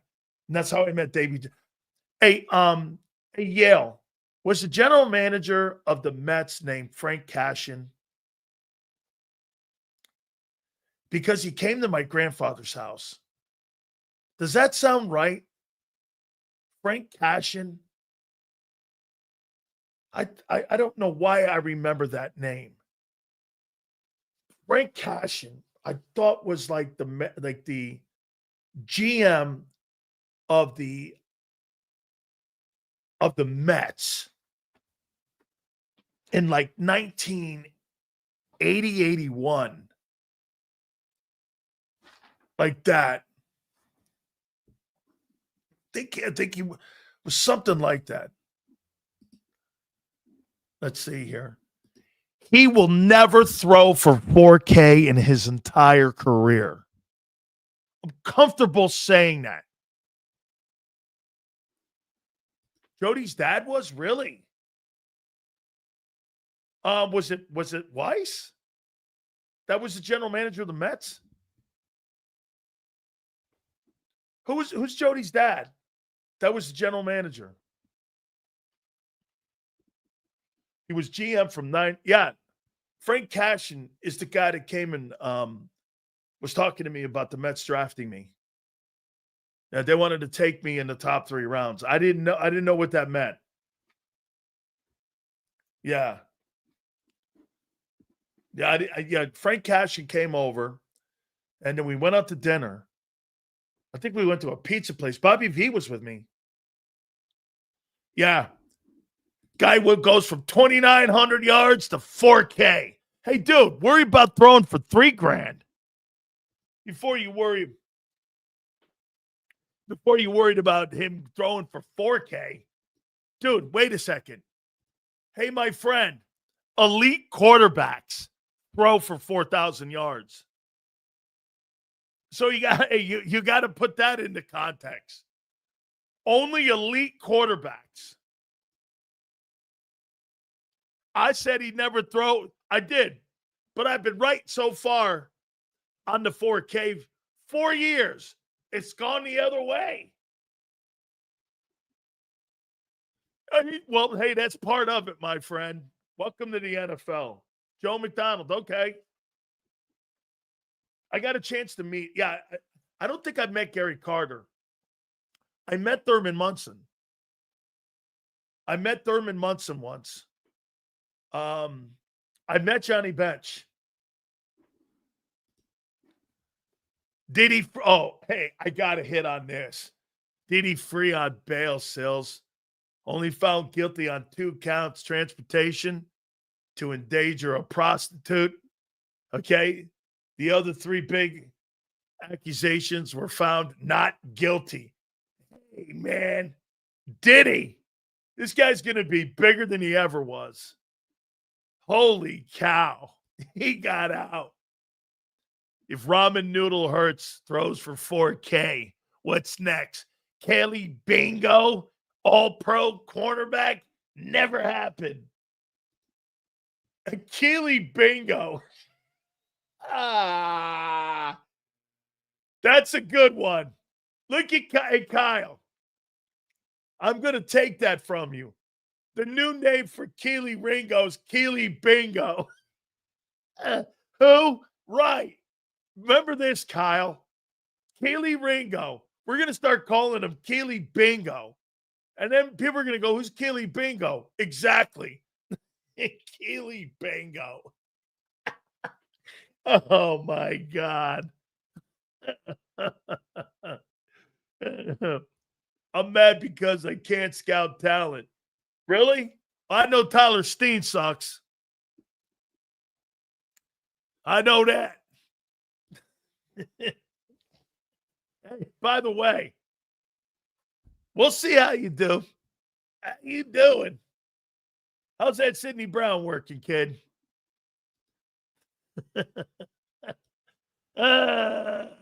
Man. How you doing? Kyle, don't listen to these guys. I've been wrong the past 3 years. No, I haven't. I said your quarterback was never going to throw for 4K. He was a caboose a year ago behind Barkley. You got a great O-line. And in the one, hey, everything fell in place for your defense. It surely did. We'll see if you do it again. We'll see. Okay? And by the way, on Barkley, the Giants were wrong. On Zach Bond, the New Orleans Saints were wrong. Shit. Vic didn't even know what he had. Jalen's a walking Hall of Famer. Not according to Hall of Fame voter, he is. No. We have numerous Hall of Fame voters. I don't think he's a Hall of Fame player. Not yet. Yeah, most accurate quarterback, Super Bowl history, that'd be Phil Simms. That'd be Phil Simms. And on top of that, 2,900 yards. How you doing? Go get him, brother. Yeah, you sit on the most accurate. 25th in passing yards, 25th in attempts, 25th in completions, 18 TDs. Elite. Elite. Elite. Now, Sizzle's going to act like he never said it. Oh, I didn't say that. He did, man. I will never have Jalen Hurts out of my top 5 quarterbacks. Oh, absolutely. He proved me wrong. That's not true. Dude, I am held accountable for my takes for 40 years. Don't talk shit like, that's my South Carolina guy. Okay? Absolutely. South Carolina friend.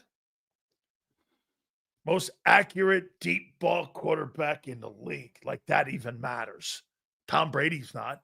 Patrick Mahomes is not. But Jalen Hurts is. Deep passing. No.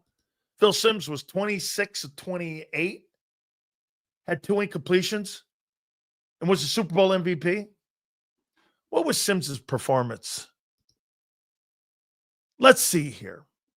What was Simms' performance in the Super Bowl? We'll compare it to Jalen Hurts' here. Phil Simms Super Bowl performance. Super Bowl stats. There we go. By the way, those led to MVP. He was 22 of 25 for 268 yards and 3 touchdowns, resulting in a passer rating of 150.9 with an 88% completion percentage, which is a Super Bowl record. So you saying he was the most accurate quarterback in Super Bowl history is, as Big Sills would say, bullshit. That would be bullshit. That would be bullshit. 22 and 20. Damn. That guy that we get on here all the time was 22 and 25, 270 yards and 3 touchdowns, with 150 quarterback rating and 88% completion percentage on his way to the Super Bowl MVP. How you doing? Yeah. Bullshit. Bullshit.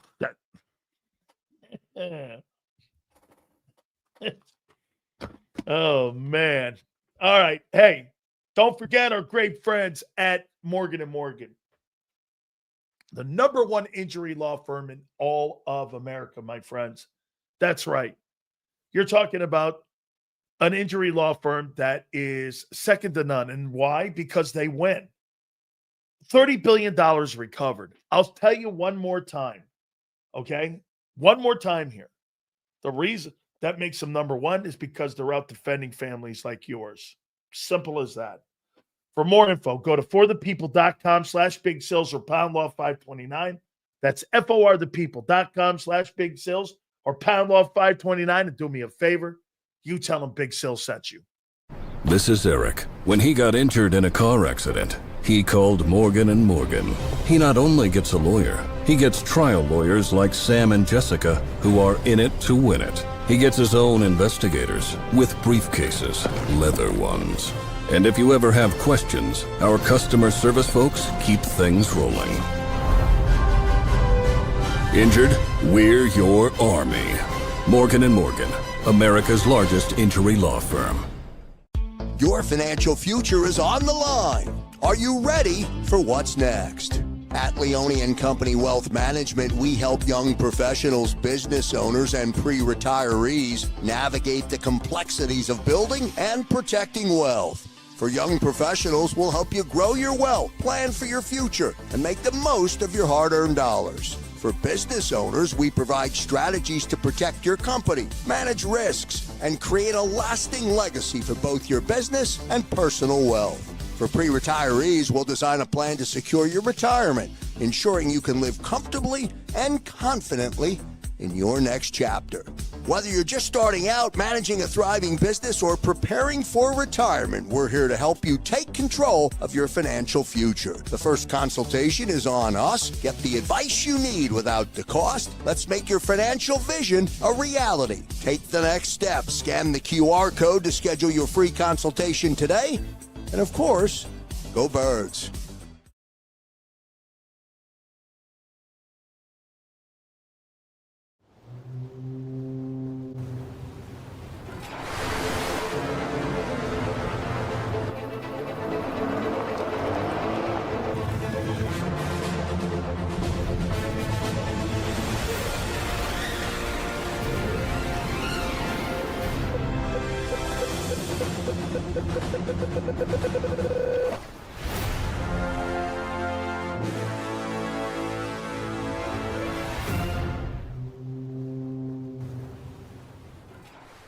They're carving them up and good play calling along the way. First and goal at the 6.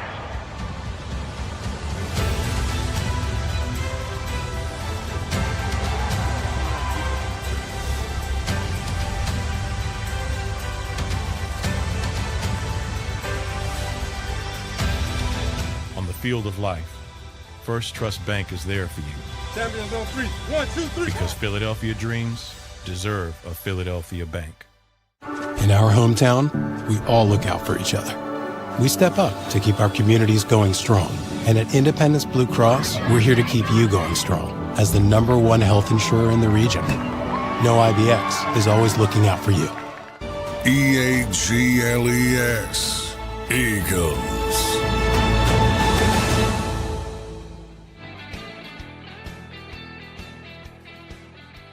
Big sales, please hit that like button. Super chats go to the top. How you doing?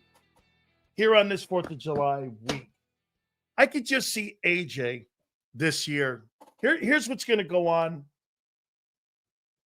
By week 5,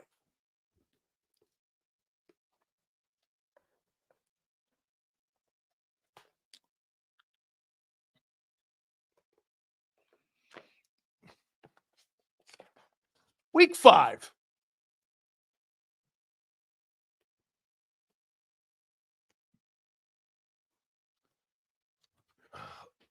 Is it my time to go in? Is it my time to go in? Oh, wait. Okay, so let me get back to the book of the month. Oh, by the way, it's always great to see Big Sills. How you doing? It's all good. Is it offense or defense? Okay.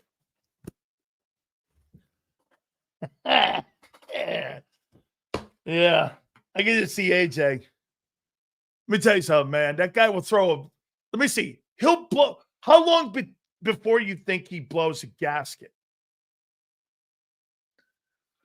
Let's see. Offense will be about 30th again in passing. So how long before you think he shits himself? Let's see.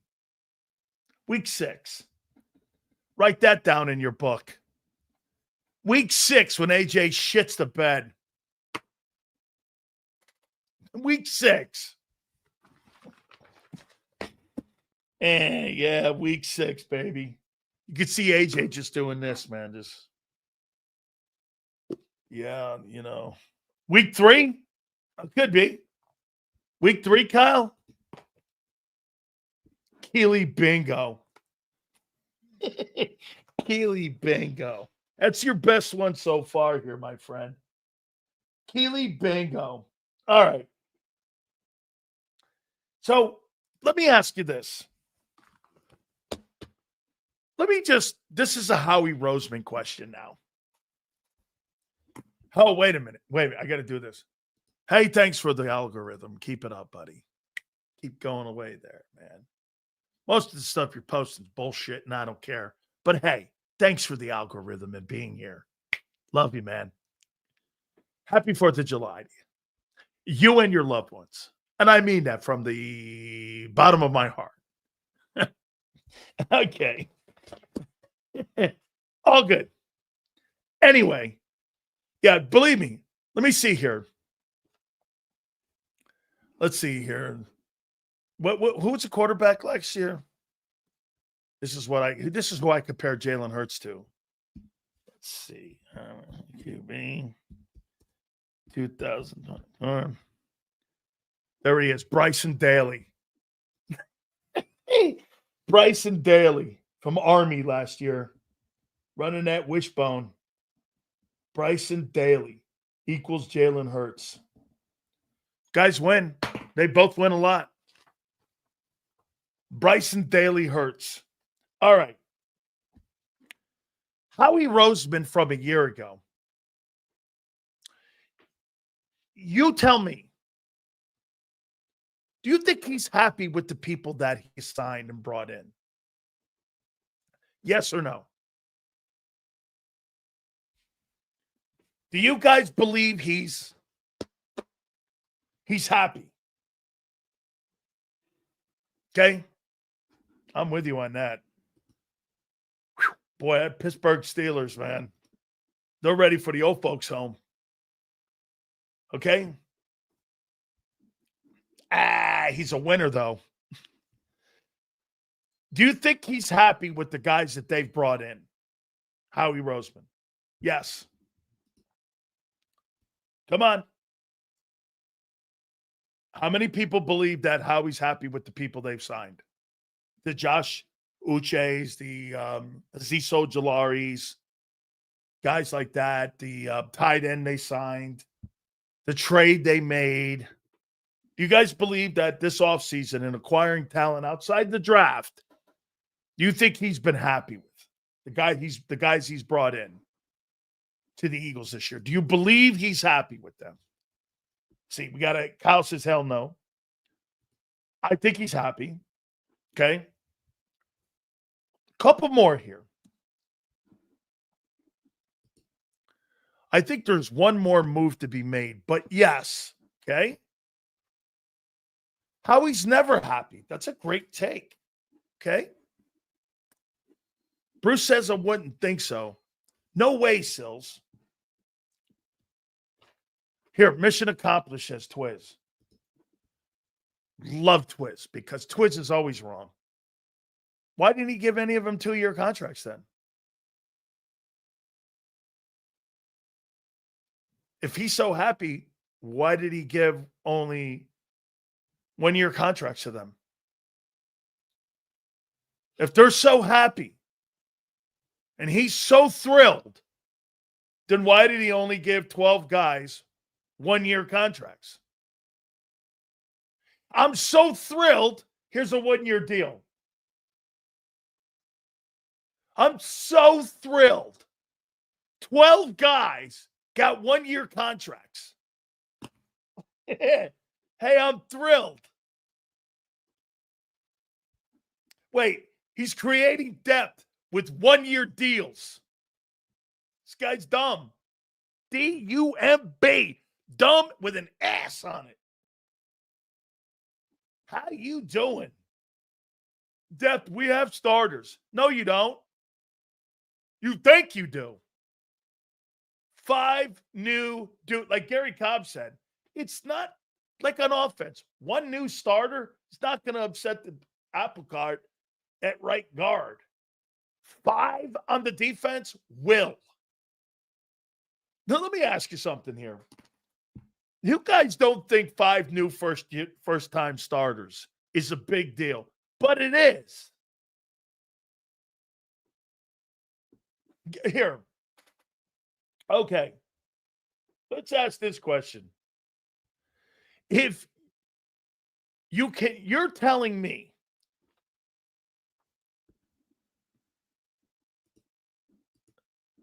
Sills, if you're Howie, what move are you making? Nothing. My move's already made for 26. Howie Roseman cares more about 26 and 27, but he doesn't think the rest of the league or the division have caught him. And he's right. That's what he's gambling on. You've taken steps back. The league hasn't taken big enough steps to catch you. And he's working on 26, 27. What's more, let me ask you this. What's more of a priority? Signing Jalen Carter or signing a guy like a TJ Watt or somebody like a Trey Hendrickson to make sure your team is pretty good this year? What's more important to him? 26.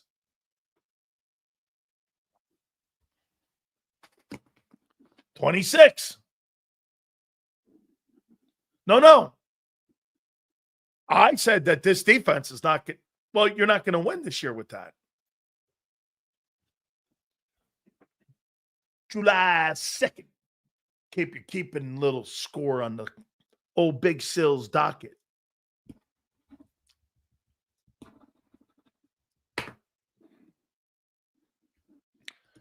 I care more about signing Jalen Carter right now.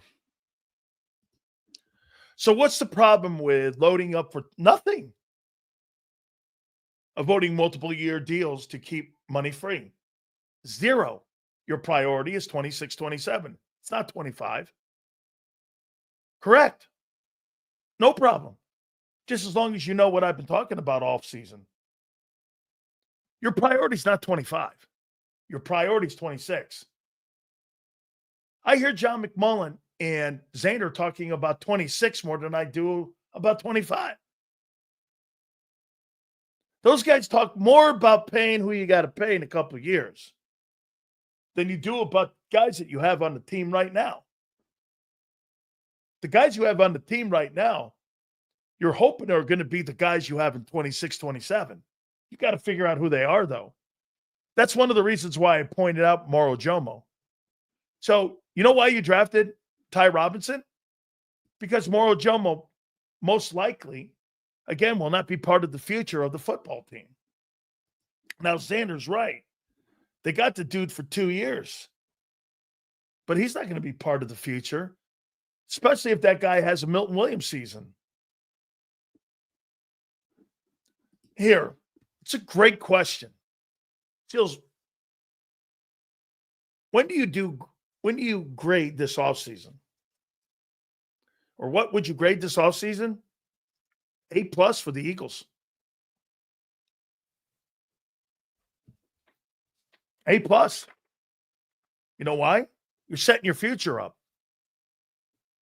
You're not setting the present up. But you don't think the present has caught you. I believe they're right. I don't think you're head and heels above everybody else, though, like you do. I don't. Who did you add on your football team that's significant with the players that you lost, you think? Who'd you add?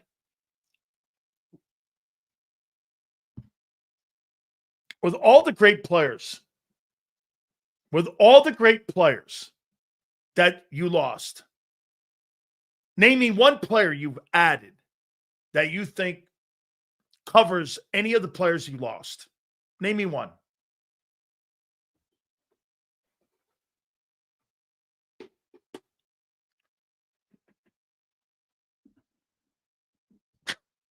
Trash can. Who? Makuba's better than CJ.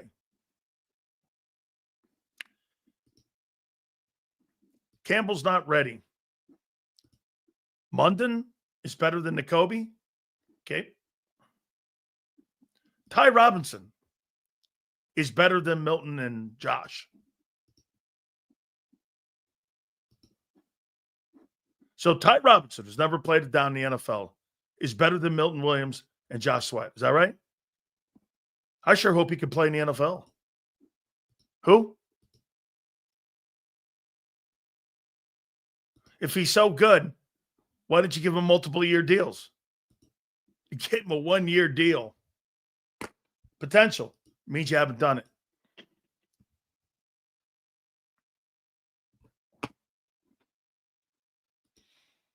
Sills, I'm not going to lie to you. I think we're going to miss Becton. You know what? Of all the players that you lost, and he is a great football player, I do believe that you're going to be okay there. Is this who your mom's married to? Let me see here. Plus big Jordan Davis and his big appetite. There's Sue's famous go-to. Can't pay everyone. That's the point, Sue. Gotcha.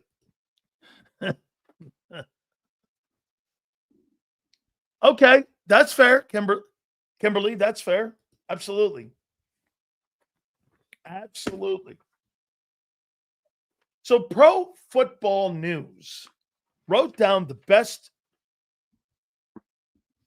defensive coordinators heading into the 2025 season. I'm assuming this is based off the 24 year. Dan, even you know Smil London looks like a grand slam without any reps. I like the player a lot. I do. So you think Matt Pryor is going to be better than Becton? I don't think that's bad, but you think he's going to be better? Kimberly, do you believe that Matt Pryor will be better than Mekhi Becton?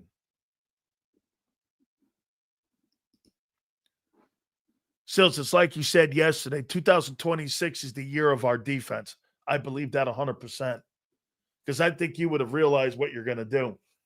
And who you're going to pay, the guys you're looking at for the future of your team. I completely agree. So you think Matt Pryor is going to be better than Mekhi Becton? Is that right? I don't. I think Pryor will start, which will mean that Tyler Steen's a bust. If Tyler Steen doesn't beat out Kenyon Green and Matt Pryor, I don't know what we're talking about here with Tyler Steen. It's a third-round draft pick. That was wasted.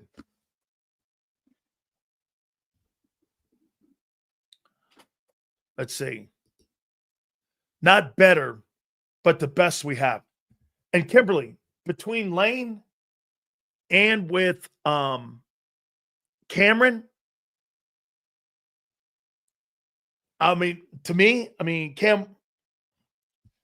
I think your center and your right tackle, I think you're going to cover that spot.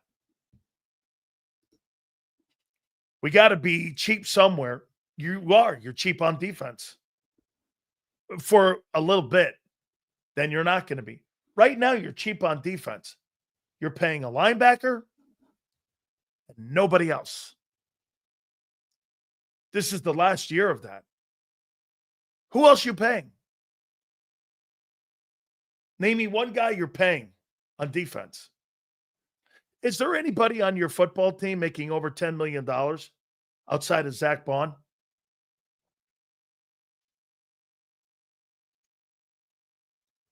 I never thought about that. Carter's not making $10 million. Is there anybody this year making over $10 million outside of Zach Bond? Corners aren't. Safeties aren't. Edges aren't. Linebackers except for one. Davis. No, not this year he's not. 50-year option's not until next year. Not this year. Nope.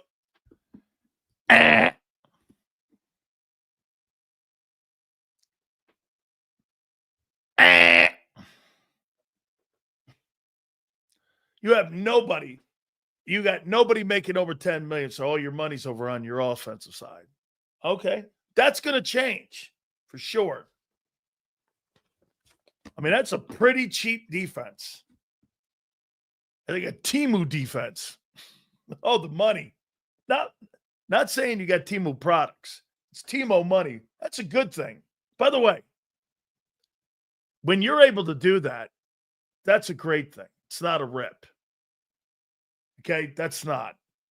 Especially when you're talking about players that look like they're going to be pretty good. That's hitting in the draft when you do you know the affordability that you get a chance to do in your offense by keeping your offensive line intact, by getting the draft right? You understand, getting the draft right, in your eyes, if you think you did get the draft right, affords you to keep that offense paid and fed because you believe that, but eventually you've got to pay the piper. And then you have to start having balance in your salary cap. Right now, you don't have balance in your cap. It's all offense. The top 20 players paid, 19 of them are offensive guys. Yeah, but that's okay when they're good. That's like the deal when you had Brady on that 6th round draft choice and that 6th round salary. And you had him for 2 years, 3 years like that, and you didn't have to ever pay him. So you were able to tool the defense and the offensive line. Let's see what bend my friend's backside over. Yeah, that's right. That's what you believe. Yes, that's right. You don't have knockoffs. The ability to hit in the draft causes you to be able to do this. I'm not talking shit on you here. That's not what we're doing. Actually, that's how the model should work, is that you have good players, young players that you believe in that are on rookie deals so that you can afford to pay your star players on the team because those guys are going to be the heir apparent stars. You understand what's going to happen here. And I'm under no delusion here that you're not going to continue to have great offensive line play because you've had it for 25 years. But what I'm telling you is that eventually that dynamic's going to shift to the defensive side of the ball. Let me ask you this, guys. Do you think in Kansas City that dynamic shifted from the offensive side of the ball to the defensive side of the ball? And how they pay guys and how that team is winning ball games. Do you think that's the balance of the strength of the team of the Chiefs changed from the offensive side to the defensive side over a period of time during Patrick Mahomes' career? What they're doing in Kansas City is what you're going to have happen to you. Are you listening to me? Because it's being played out in front of you by the Kansas City Chiefs. The Chiefs had a boatload of talent on the offensive side of the ball. Tyreek Hill, a young Kelsey. They had Orlando Brown. They had a bunch of offensive line guys. The Tooney guy, who's now up in Chicago. You had a bunch of really good high-priced players that were on that side of the ball. What happened? Well, they drafted the McDuffie kid. They got the kid from Purdue, the defensive end. You had to pay Chris Jones, which you're going to have to pay Jalen Carter. And what happened? That has shifted in Kansas City, where the better players are on the Kansas City side of the ball. Dude, the only guy that's worth a shit, there's two on offense, the center and the quarterback. The rest of them, this is where I think that Kansas City's starting to fail a little bit here. Kansas City's not putting better talented guys on that side of the ball for Mahomes. They're getting worse. Pacheco was a good story when you had a good old line. Now that you sent that all, you know that kid Tooney that made the trade from Kansas City to Chicago? He was first team All-Pro. You just didn't send a guy who's a bum. You sent your second best offensive lineman to Chicago because you didn't want to pay him. And it weakened the Chiefs. So let me get this right. The Eagles destroyed that old line. And then you end up getting rid of a guy who's a first-team All-Pro. And you think the Chiefs are going to get better? How? Xavier Worthy? Right? When Kansas City won their first one, they put rookies on defense. Right. And they were not very good. Then they started getting better. And then they started winning games on defense. A year ago, you would make the argument that was a defensive football team. That was a defensive team, not an offensive team. I mean, I saw many get this. I believe, if I'm not mistaken, you could correct me if I'm wrong, guys. I think Kansas City had 12 one-score games a year ago. 12 one-score games. Are they going to – and they won them. Do you really think they're going to do that again? I don't. That is a lot to ask, especially when you're cheaper. Do you pay Sweat and not Carter? No way. Josh Sweat's a really good ball player, but Jalen Carter has – I'll tell you what I think Carter can become. I've said Jerome Brown already to you, but I'll make another one, something that's more modern. He's going to be like Ndamukong Suh. I want to think of somebody big. He's going to be like Suh, Fletcher, and Jones. Like that. Chris Jones. He's not going to be Aaron Donald. He will not have the moves of Donald. Donald's faster, quicker, and has more leverage. You know why? He's 6 feet. He's going to be more like Chris Jones, Ndamukong Suh, that kind of guy. And that's dominant. Chris Jones is a dominant football player. He's going to Hall of Fame. It's a Hall of Fame player. But he's got that kind of size to him. He's 6'4". He's 320 pounds. He can move. He's got great hands. He's got all of that. But he'll never be Aaron Donald. Donald's the best pass rushing defensive tackle probably in 50 years. Like, Carter's never going to have 20 sacks. It's never going to be in his room. You know, could he get 12? Probably, something like that. But he'll never have 20 sacks. That's not what that kid is. Okay? Carter's not 6'2". Jalen Carter's 6'2". Come on, man. Jalen Carter. I thought he was bigger. He's 6'4" or 6'3". I thought he was bigger. 6'3", you're not too far off, brother. Yeah, well, he'll never be that guy. He's never been that guy. He wasn't that guy in college, and he's never going to be that guy in the pros. Dude, if that guy gets between 8 and 10 sacks a year from the interior, it'll be a great year. Ndamukong Suh is on the threshold of being a Hall of Famer, and maybe so is Fletcher. Those guys never had double-digit sack years but 1 year in, like, both guys' 14-year careers. Okay? I don't know if Jalen Carter's a better athlete than Ndamukong Suh. I don't believe that. Sills, who would you compare Aaron Donald to? Stapp? John Randall? I don't really believe Aaron Donald's better than Warren Sapp. I don't. I just do not. By the way, I think it's close.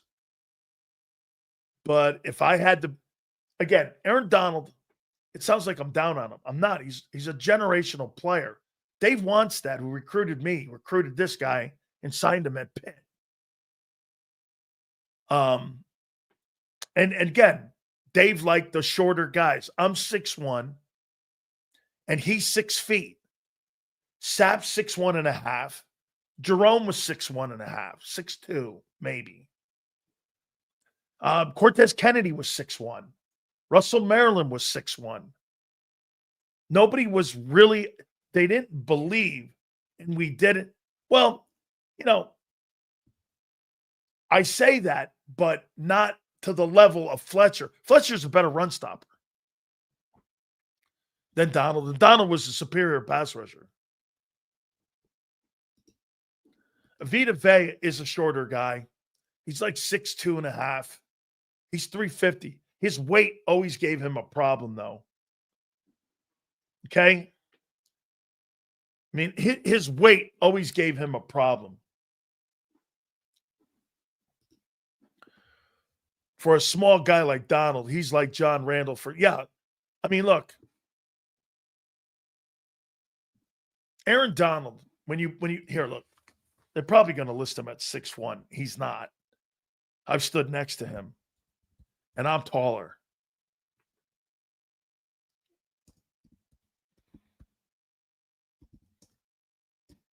Aaron Donald. What I couldn't get was that Aaron Donald was 270. Now, he's a 550-pound bench presser. Okay, Aaron Donald, a predominant defensive tackle, listed at 6'1", 280, but has often played lighter, sometimes between 250 and 260 during his career. Think about that. He played at 250, 260 during his playing career. Like, just to give you a perspective on that, Cameron Hayward in Pittsburgh, 6'5", 300 pounds. He's 6 feet tall. You know how many people never believe that when I tell them that he's 6 feet, 255, 260 during the season? Yeah, he's a rock. And he runs like a 4'7", 4'6". You never mentioned Geno Atkins. Geno Atkins was a good ball player, too. Yes, he was with Cincinnati Bengals. Yes. Okay, I mean, Donald was 245 pounds when he won the Super Bowl, Sills. Dude, think of that. 6 feet, 245, playing defensive tackle in today's NFL. And you lasted that long. Okay? Absolutely. Here, and to go along his numbers, this is where, you guys want to see Jalen Carter do this.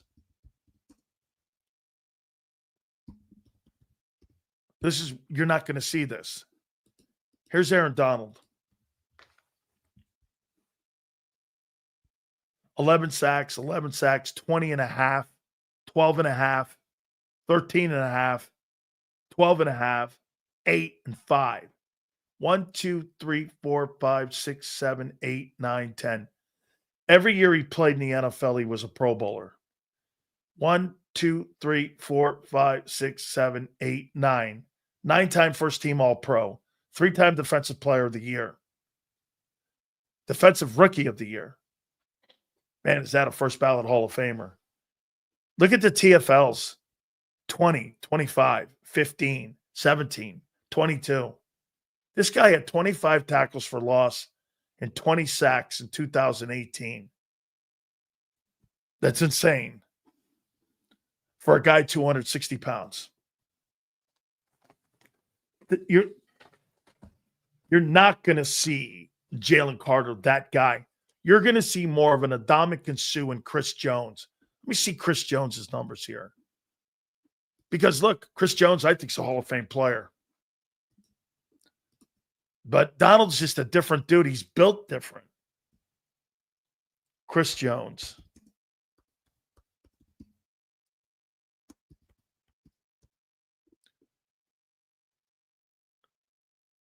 He's 6'6". He's bigger than Carter. He's a bigger man. Now, this might be too lofty. 15 and a half, 9, 7 and a half, 9, 15 and a half, 10 and a half. A year ago, he only had 5. And he's 30. This guy's got 80 and a half sacks, and he's 30. Probably got 2 more years. Probably gets 15 sacks. That'll put him at 95 and a half. He's got to get to 100. But 1, 2, 3, 4, 5, 6 Pro Bowls. 1, 2, 3, 4, 5, 6. 3 first-team All-Pros. A bunch of seconds. TFLs, nowhere near Aaron Donald. 13, 17. Had 1 year with 19. That was, okay, that year with 19 he had, where he had 15 and a half. Listen to this. The year that Donald had 25 tackles for losses and 20 and a half sacks, Chris Jones had 15 and a half sacks, and he had 19 TFLs. He'd have been the defensive player of the year if it wasn't for Aaron Donald that season.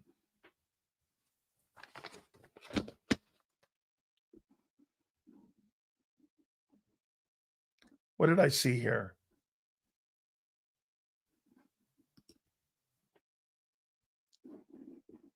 Judge reconsidered no bail for Diddy. No way. He reconsidered. He probably got a call. Seals, you think Becton held up against Chris? I think he did. I think that's why he got that contract in Los Angeles. I thought he played well on Chris Jones. I don't remember Chris Jones's name being, do you? I don't remember Chris Jones's name being barked out at all. I don't. As a matter of fact, if you're talking about Kelsey, saying that Kelsey smacked around Aaron Donald, that's an absolutely wrong account. I heard Kelsey talking on his podcast about playing against Aaron Donald, and he said Aaron Donald is the only player in his career being in Philadelphia that they game planned for, and that they made sure he didn't wreck the game, that they made and did everything they could to make sure that that guy did not have an impact in the game. They went out of their way, Jason Kelsey said, to make sure that they blocked him. Okay? Yes. And that's exactly what Kelsey said, is that they game planned for that player because that player, yeah, I think that helped me. Oh, no, wrestling. Yes. He's a game wrecker. He was also a state championship wrestler, as I was. And I think that helped me when you get your hands on somebody. I'm a state champion wrestler too. And I mean, I got recruited to go to Iowa. And I think that helped. When you get your hands on somebody and you're able to use with leverage. I introduced my daughter to my friend Dan Gable. And Coach Gable and I have been friends to this day. I really was going to, I thought of wrestling and playing football in Iowa. I did. Hayden Fry was the coach. I almost went to Iowa and played for Hayden Fry. He wrestled in Pennsylvania. Yeah, he's a state champion wrestler in Pennsylvania. And that's the kind of guy wants that liked. They've liked the guys who were wrestlers, shorter, knew how to play with leverage. Because when you wrestle, you have to know how to wrestle with leverage. That's why the body weight, like me, it never really mattered. I could be 270 or I could be 290, and it didn't matter. The 290 hurt my knees more. The 270, it didn't matter because I was a 550-pound, 600-pound bench presser. So it never really factored in with me. Okay? I was. Get this. I always love this. You were trash in the NFL. Yeah, I know. I only had an average career. Yep. 3 years in the NFL. It's the average length of a career. Yep. I was average. Yep. That's right. I was average. I was just an average NFL. Listen how dumb this guy sounds. I was just an average NFL player. Yeah. And let me guess. Third team All-City, junior college, community college at Rancho Cucamonga. You know that guy. was like really good back in the day, till I hurt my hamstring or I hurt my ovaries. And then before you know it, man, I was back in, how you doing? Man, I hurt my hymen and, back in the day. How you doing? All right. All right. Hey, don't forget my great friends at Morgan & Morgan, where the #1 injury law firm in all of America is here to help you and your family make sure you guys are able to get justice when it comes to insurance companies coming in and giving you a bogus settlement. No way. Family in Pennsylvania got $30 million. A family down in Florida got $12 million after Morgan & Morgan went in and said the settlement's not good enough. For more info, do me a favor. Go to forthepeople.com/big sales or pound law 529. That's forthepeople.com/big sales or pound law 529. And do me a favor. You tell them Big Sales sent you. This is Eric. When he got injured in a car accident, he called Morgan & Morgan. He not only gets a lawyer, he gets trial lawyers like Sam and Jessica who are in it to win it. He gets his own investigators with briefcases, leather ones. And if you ever have questions, our customer service folks keep things rolling. Injured? We're your army. Morgan & Morgan, America's largest injury law firm. Your financial future is on the line. Are you ready for what's next? At Leone & Company Wealth Management, we help young professionals, business owners, and pre-retirees navigate the complexities of building and protecting wealth. For young professionals, we'll help you grow your wealth, plan for your future, and make the most of your hard-earned dollars. For business owners, we provide strategies to protect your company, manage risks, and create a lasting legacy for both your business and personal wealth. For pre-retirees, we'll design a plan to secure your retirement, ensuring you can live comfortably and confidently in your next chapter. Whether you're just starting out, managing a thriving business, or preparing for retirement, we're here to help you take control of your financial future. The first consultation is on us. Get the advice you need without the cost. Let's make your financial vision a reality. Take the next step. Scan the QR code to schedule your free consultation today. And of course, go Birds.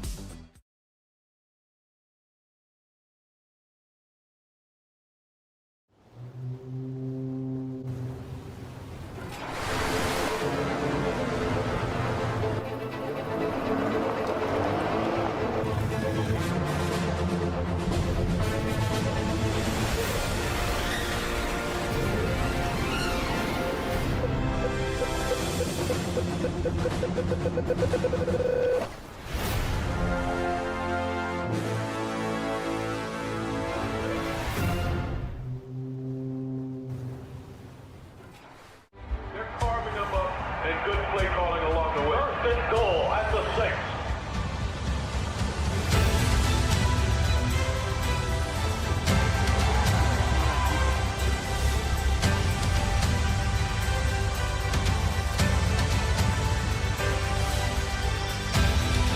On the field of life, First Trust Bank is there for you Champions on 3. 1, 2, 3. because Philadelphia dreams deserve a Philadelphia bank. In our hometown, we all look out for each other. We step up to keep our communities going strong. And at Independence Blue Cross, we're here to keep you going strong as the #1 health insurer in the region. No IBX is always looking out for you. EAGLES, Eagles.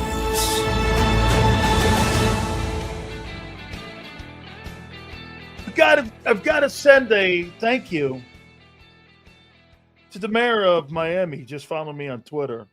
Love you, man. I love the city of Miami. I love the city of Miami. I love Miami.